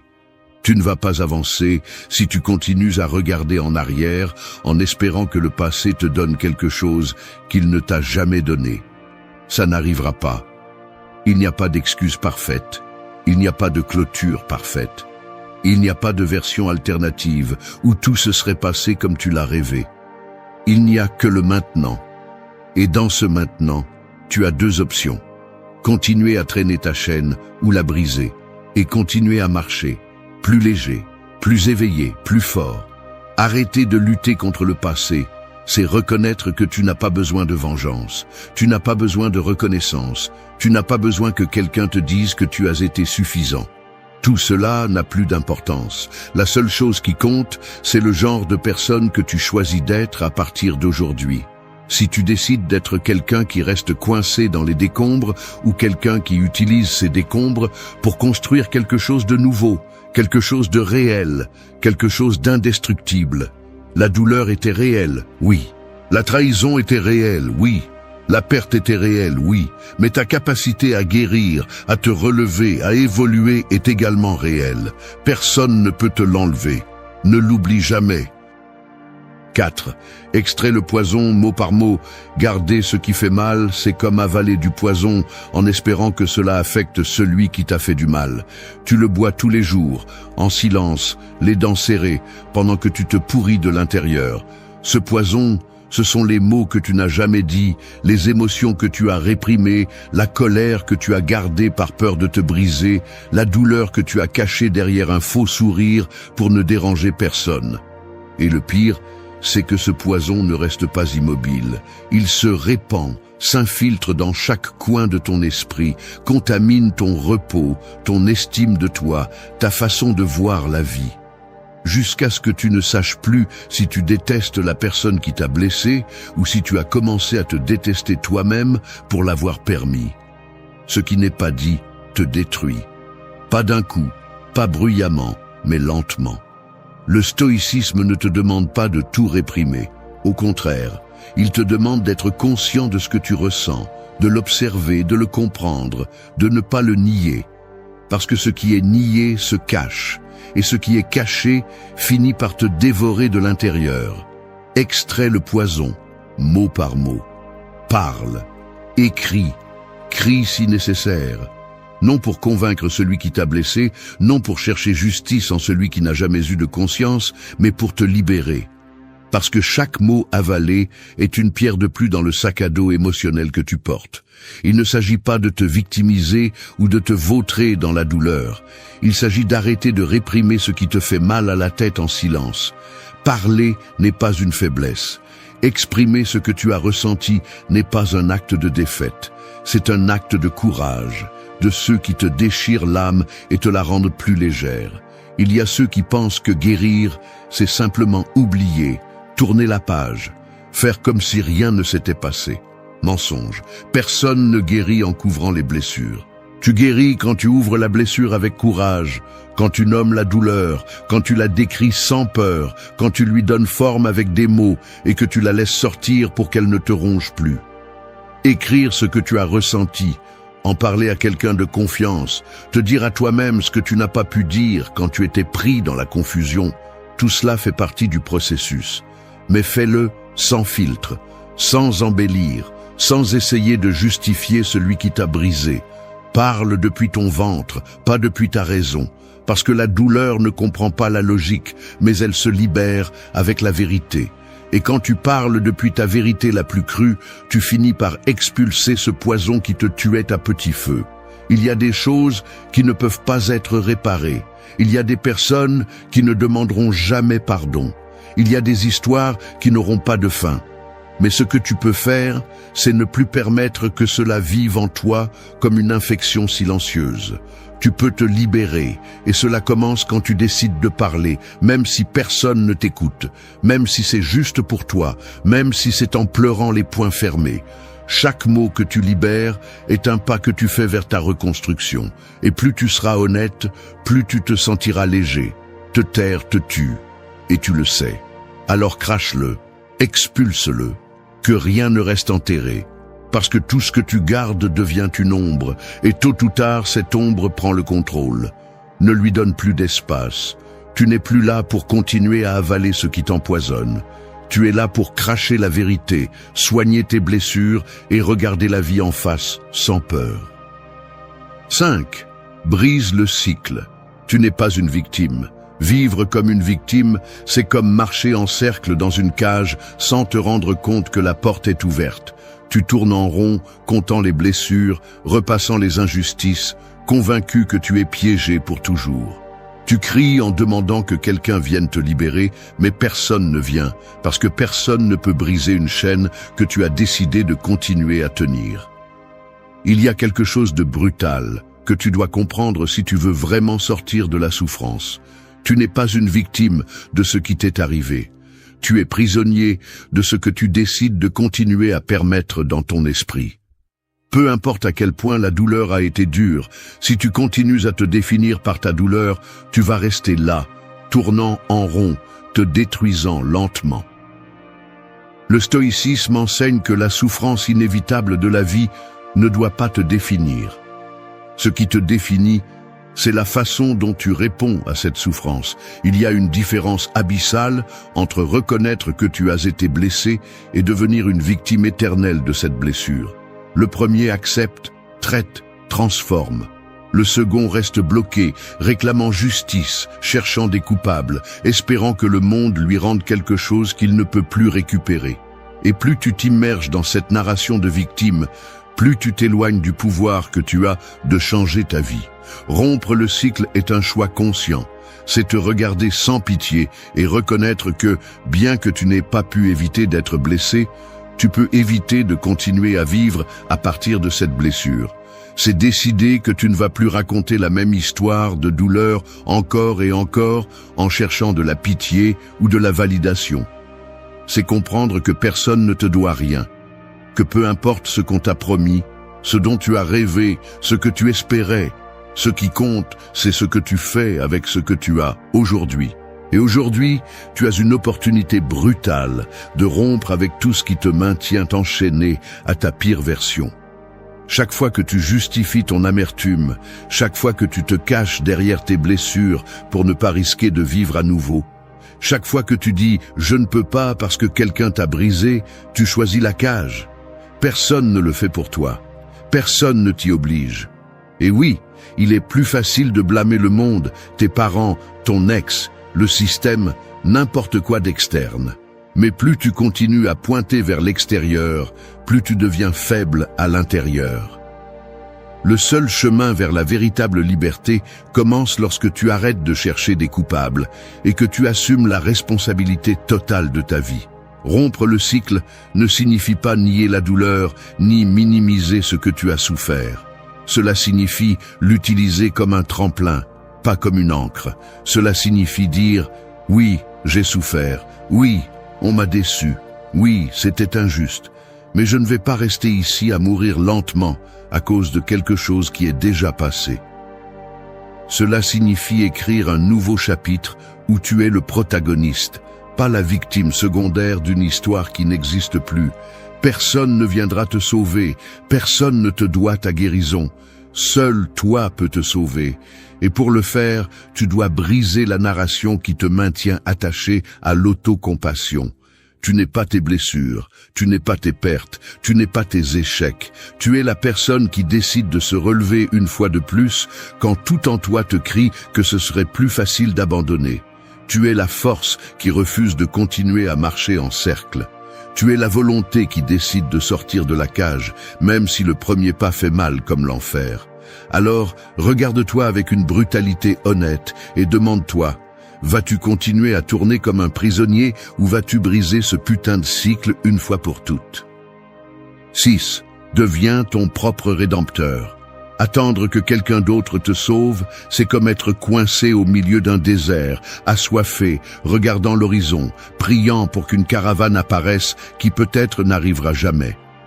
Tu peux rester assis sous le soleil brûlant, maudissant ton sort, blâmant le monde, mais si tu ne te lèves pas et ne commences pas à marcher, le sable et l'oubli te consument. C'est aussi simple que ça, aussi cruel que ça. Personne ne viendra te rendre ce que tu as perdu. Personne ne viendra réparer les blessures que tu portes. Si tu veux t'en sortir, tu devras être celui qui prend les rênes de ta vie, même si ça fait mal, même si tout ton corps tremble. Beaucoup préfèrent l'illusion confortable que le salut viendra de l'extérieur. Quelqu'un se rendra compte du mal qu'il a fait, il reviendra en demandant pardon, enfin, tout aura un sens. Mais la réalité ne fonctionne pas ainsi. La vie ne s'arrête pas pour consoler ceux qui choisissent de rester à terre. Le stoïcisme est impitoyable à ce sujet. Seul toi peux te libérer de ta souffrance. Pas ton ex-partenaire, pas tes parents, pas tes amis, pas le temps, seulement toi. Devenir ton propre rédempteur n'est pas un message motivant bon marché. C'est une nécessité si tu veux rester émotionnellement vivant. Te racheter, c'est arrêter d'attendre que les autres te donnent la clôture que tu peux te donner. C'est te regarder dans le miroir, accepter tes blessures, tes erreurs, tes décisions, et pourtant décider que tu mérites une nouvelle chance. non pas parce que quelqu'un te l'accorde, mais parce que tu décides de te l'accorder. Cela signifie que tu ne cherches plus l'amour là où tu n'as trouvé que du vide, que tu n'attends plus de respect de celui qui n'a su que mépriser, que tu ne te mets plus à genoux émotionnellement en espérant que quelqu'un apprécie ce que toi-même continues de sous-estimer. Cela signifie que tu récupères ton pouvoir, que tu construis tes propres fondations, que tu comprends que chaque cicatrice est la preuve que tu as survécu à ce que d'autres n'auraient pas supporté.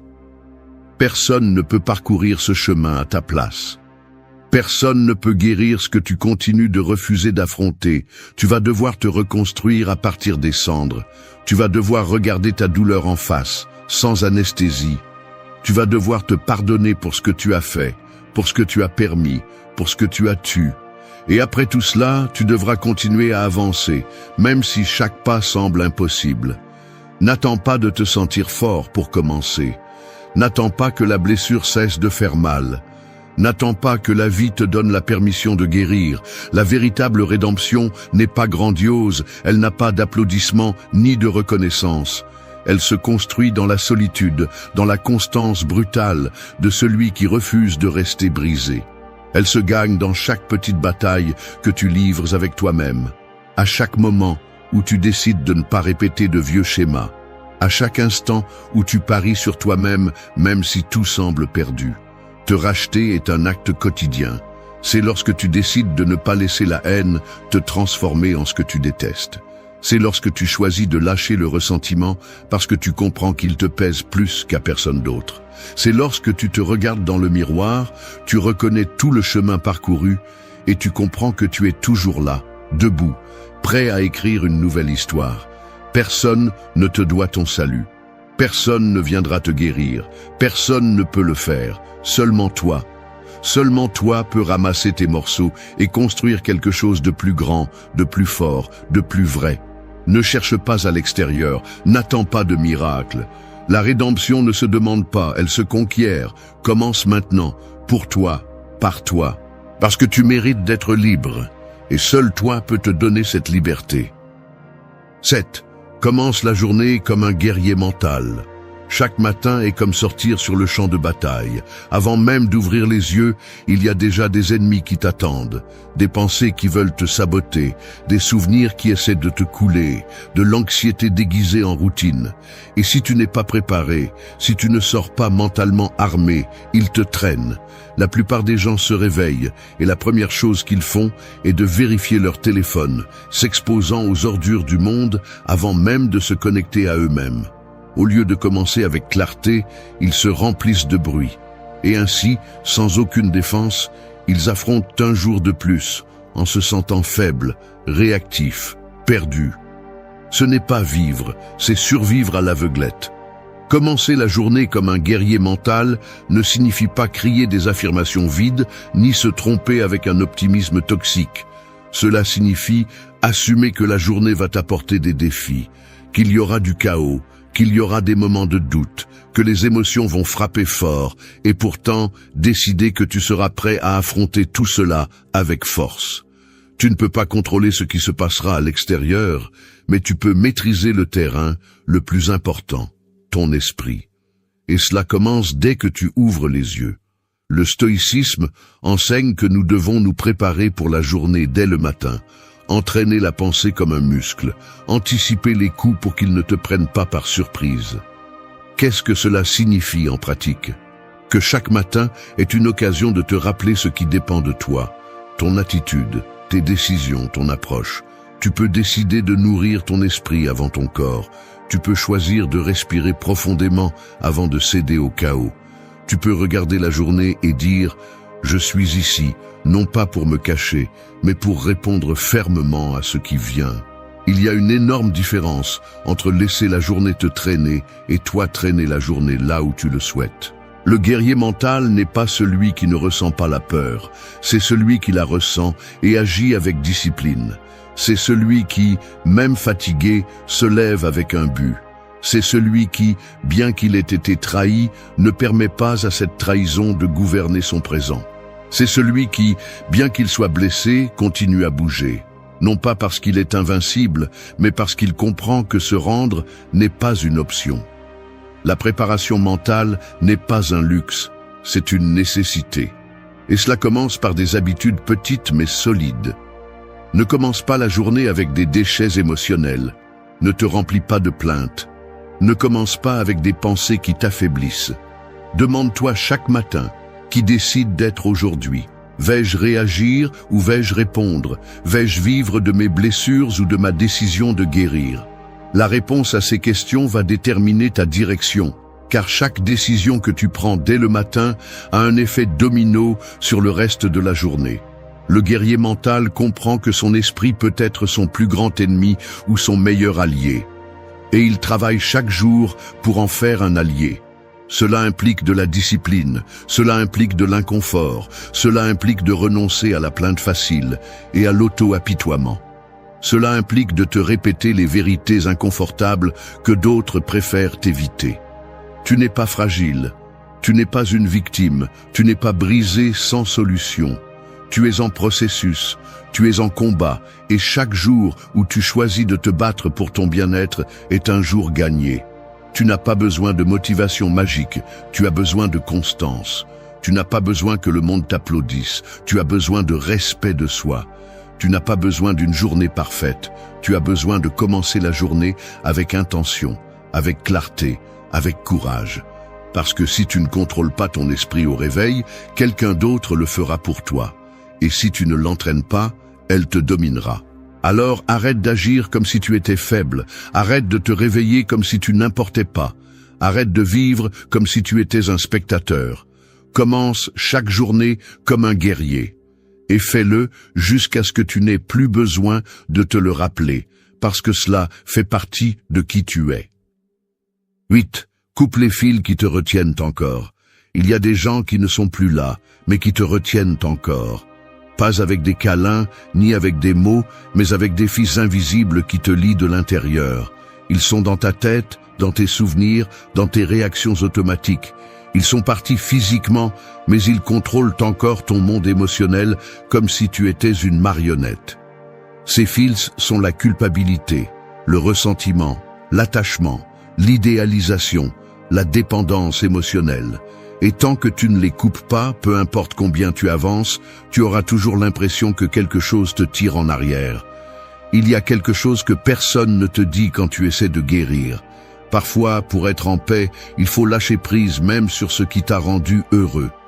Parce que si ce bonheur n'existe plus, s'il ne reste qu'une ombre qui te fait mal chaque fois que tu la touches, alors continuer à t'accrocher à cela revient à creuser ton propre piège émotionnel. Souvent, nous ne lâchons pas prise parce que nous pensons que si nous laissons partir, nous perdons une partie de qui nous étions. Comme si, en coupant le fil, tout l'amour, tout ce qui a été partagé, se détruisait. Mais ce n'est pas le cas. Tu ne l'effaces pas, tu le libères. Tu ne le nies pas, tu l'acceptes et tu le laisses partir.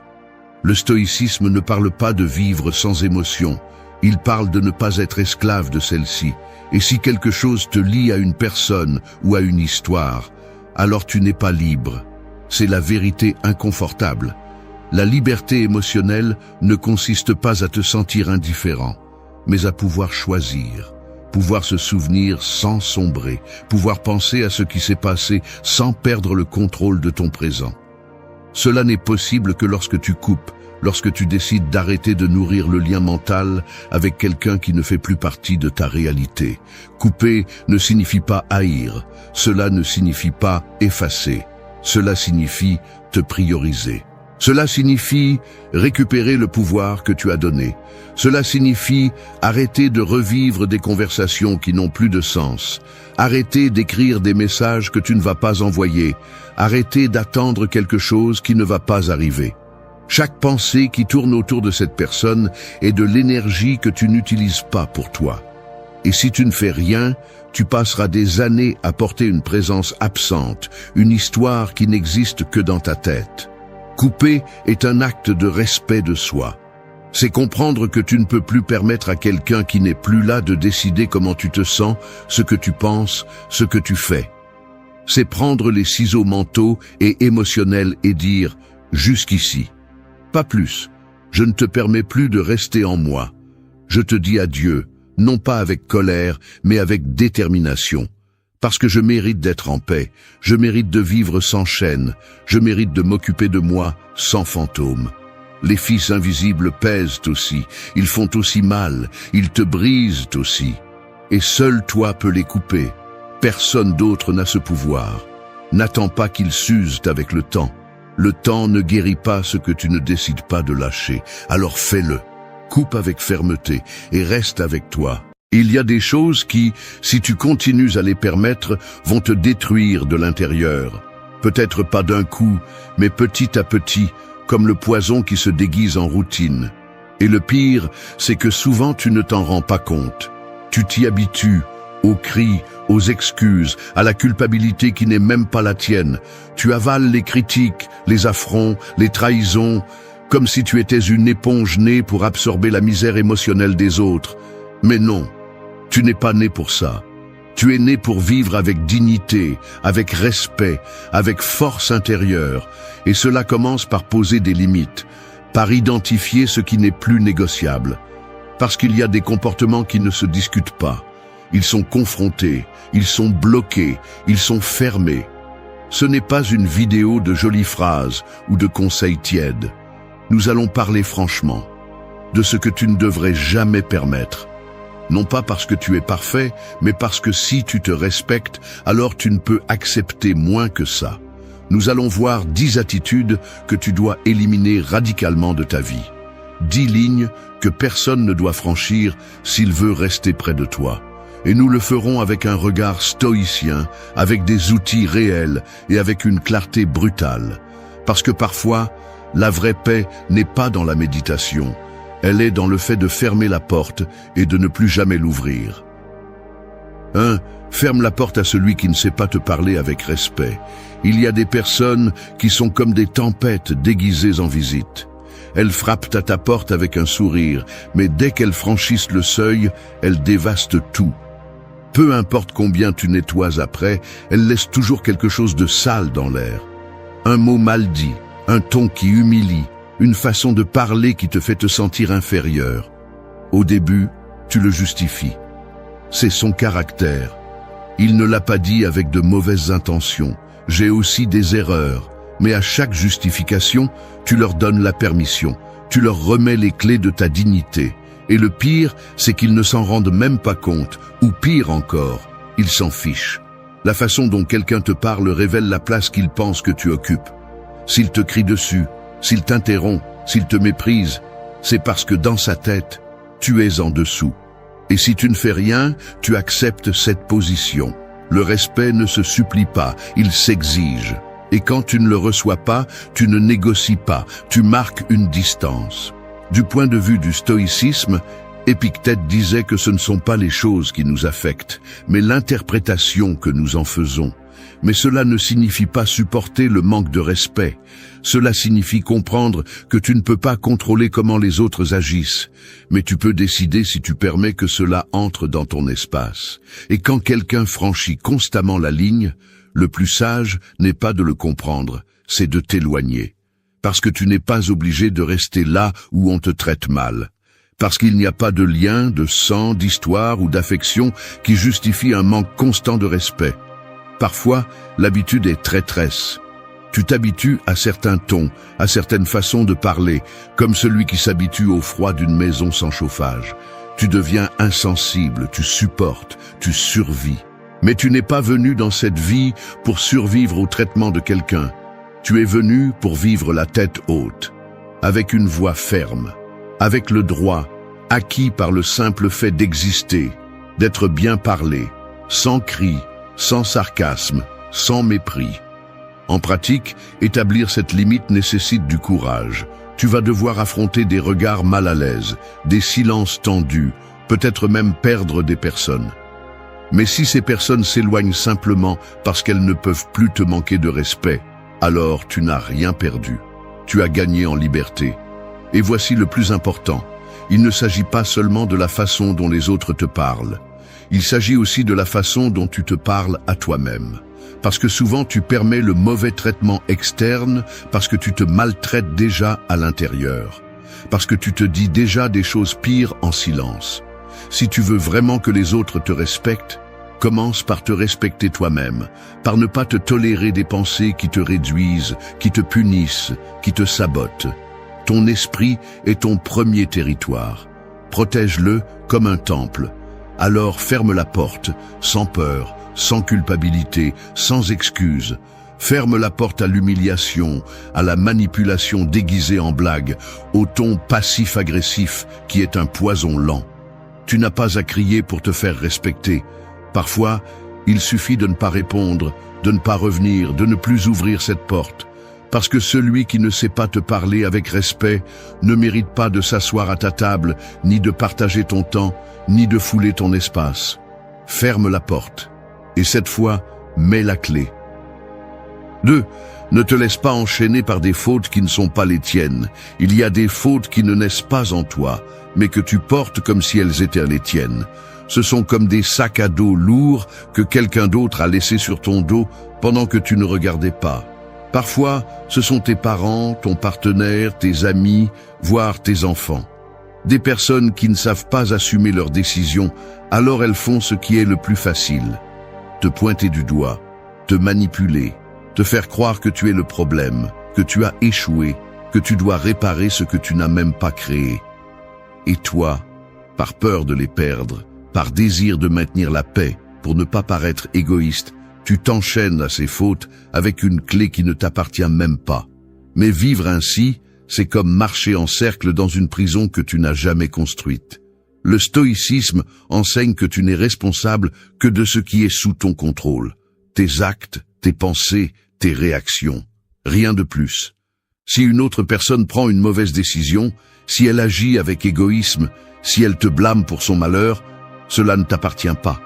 Tu peux l'écouter, tu peux empathiser, mais tu ne dois pas le porter.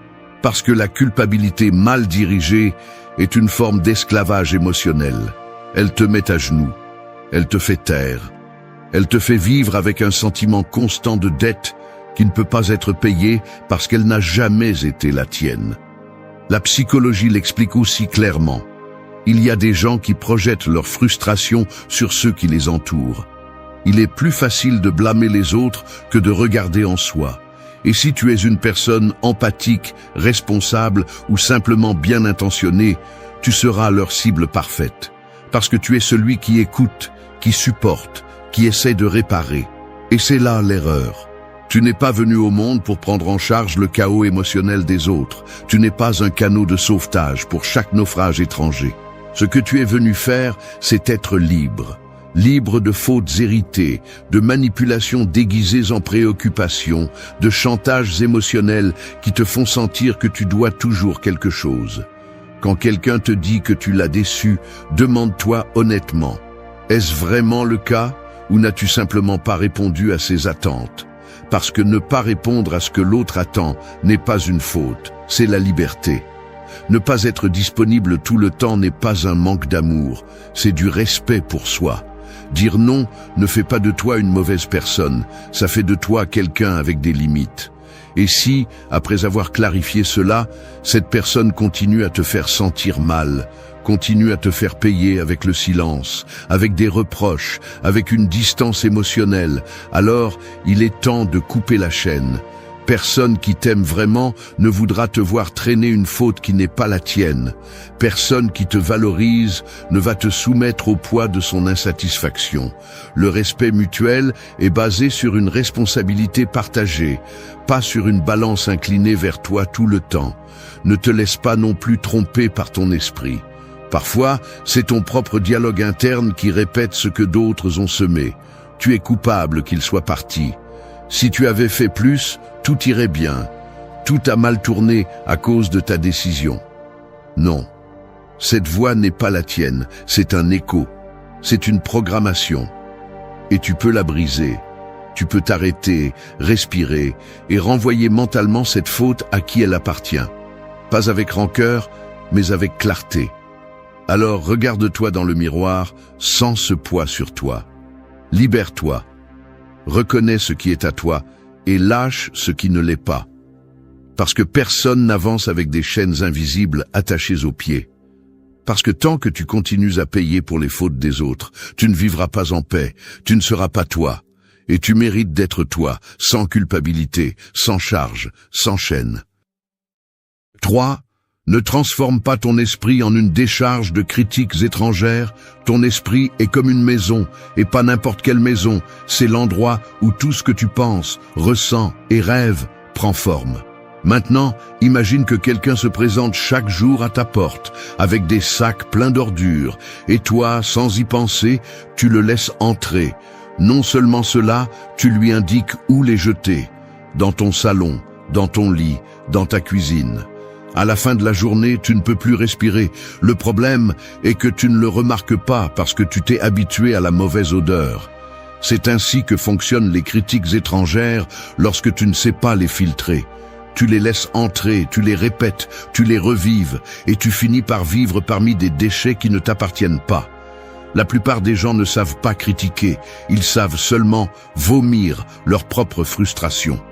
Ils te lancent des opinions non sollicitées, ils soulignent tes erreurs comme si cela les rendait meilleurs, et toi, par insécurité ou par habitude, tu les avales. Tu commences à croire que tu ne sers à rien, que tu ne peux pas, que tu échoues, que tu devrais changer tout ce que tu es pour correspondre à une norme qui change avec chaque bouche qui donne son avis. Et là, tu te perds, parce que personne qui se respecte ne devrait vivre sous le jugement des autres. Depuis le stoïcisme, Marc Aurèle l'a bien dit, si ce qu'ils disent de toi est vrai, accepte-le et améliore-toi. Si ce n'est pas le cas, ignore-le. C'est aussi simple que ça. Mais tu n'as pas besoin de rester accroché à chaque mot. Tu n'as pas à porter chaque regard étranger comme s'il s'agissait d'une sentence. Tu dois te demander froidement, est-ce que ce qu'ils disent vient de quelqu'un qui vit avec cohérence, de quelqu'un que je respecte? Ou est-ce simplement du bruit qui veut contaminer ma clarté? Le vrai problème est lorsque tu fais de la place pour toutes ces critiques dans ton esprit. Quand tu les laisses rester. Quand tu répètes en silence ce que quelqu'un t'a dit une fois dans un mauvais moment. Parce qu'une seule phrase mal dite peut rester des années à contaminer ton estime de toi. Tu n'es pas assez. Tu ne réussiras jamais. Tu ne peux pas faire ça. Et si tu ne décides pas d'expulser ces phrases, si tu ne prends pas la décision consciente de nettoyer ton esprit, alors oui, ta maison devient une décharge. Et le détail est le suivant. Tous ceux qui critiquent ne le font pas avec malveillance. Parfois, ils le font à partir de leur propre peur, de leur propre échec, de leur propre vision limitée de la vie. Mais cela ne t'oblige pas à garder leurs paroles. Tu as le droit de dire « je n'accepte pas ça, ça ne me construit pas, je ne laisse pas ça entrer ». Tu as le droit de fermer la porte. Et plus qu'un droit, tu as la responsabilité de le faire parce que personne ne va prendre soin de ton esprit pour toi. Tu dois aussi apprendre à te parler mieux, parce que parfois, la critique la plus destructrice ne vient pas de l'extérieur, elle vient de toi, elle vient de répéter encore et encore ce que tu as entendu, jusqu'à ce que tu ne te souviennes même plus d'où cela vient. Si tu n'es pas capable de te traiter avec compassion, si tu n'es pas capable de te défendre dans ta propre tête, qui le fera? Alors, commence à nettoyer. Fais-le sans peur, sans culpabilité, sans explication. Toute critique qui ne vient pas du respect, de la vérité et du désir réel de t'aider, c'est des ordures. Et tu n'es la poubelle de personne. Tu es une maison sacrée, pleine d'idées, de potentiel, de force. Fais en sorte que chaque chose qui entre par la porte de ton esprit soit digne d'y être.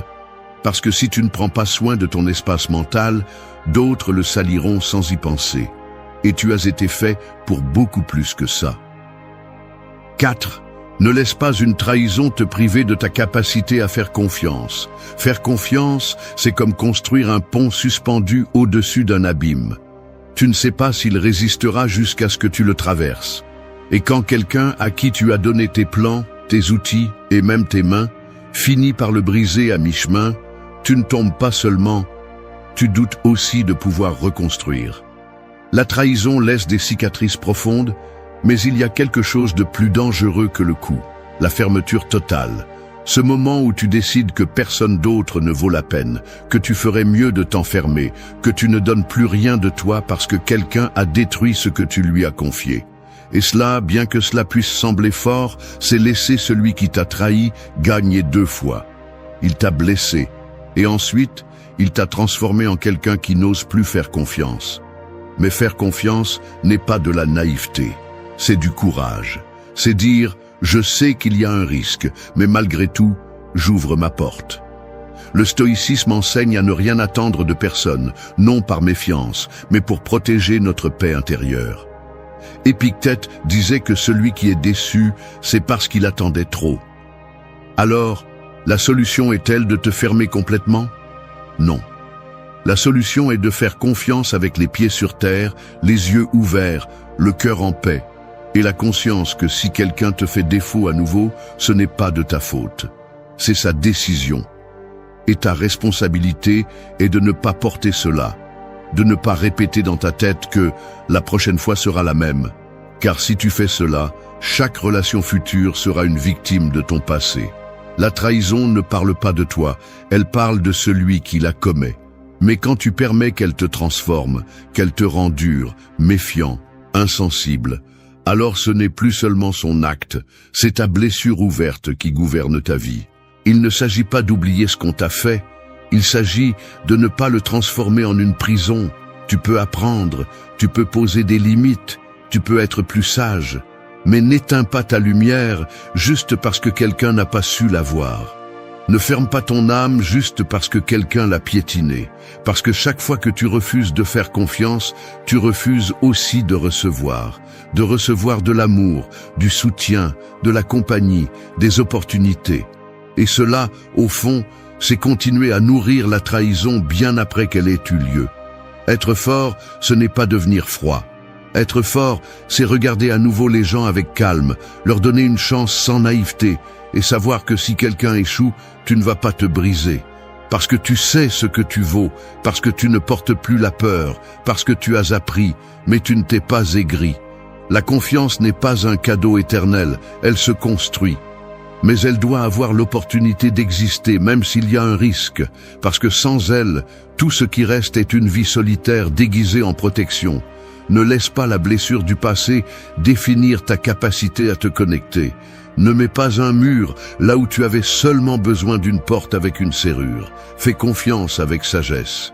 Et si quelqu'un brise ce que tu lui as donné, qu'il ne te brise pas toi. 5. Ne te sacrifie pas pour ceux qui ne savent que recevoir. Il y a des gens qui sont comme des puits sans fond. Tu leur donnes ton temps, ton énergie, ton attention, tes soins, et ce n'est jamais suffisant. Ils sont experts pour recevoir, mais complètement incapables de te rendre quelque chose de réel. Et toi, par amour, par loyauté, par ce besoin de te sentir utile, tu t'éteins petit à petit, comme une bougie allumée dans une pièce où personne ne la valorise, mais tout le monde utilise sa lumière. Le problème n'est pas d'aider, le problème est de te sacrifier complètement pour quelqu'un qui ne le voit même pas, qui ne le remercie pas, qui ne le demande pas, mais qui le prend quand même. Le stoïcisme enseigne que le bien commence par soi-même, non par égoïsme, mais par logique. Tu ne peux pas donner ce que tu n'as pas, tu ne peux pas prendre soin des autres si tu te négliges.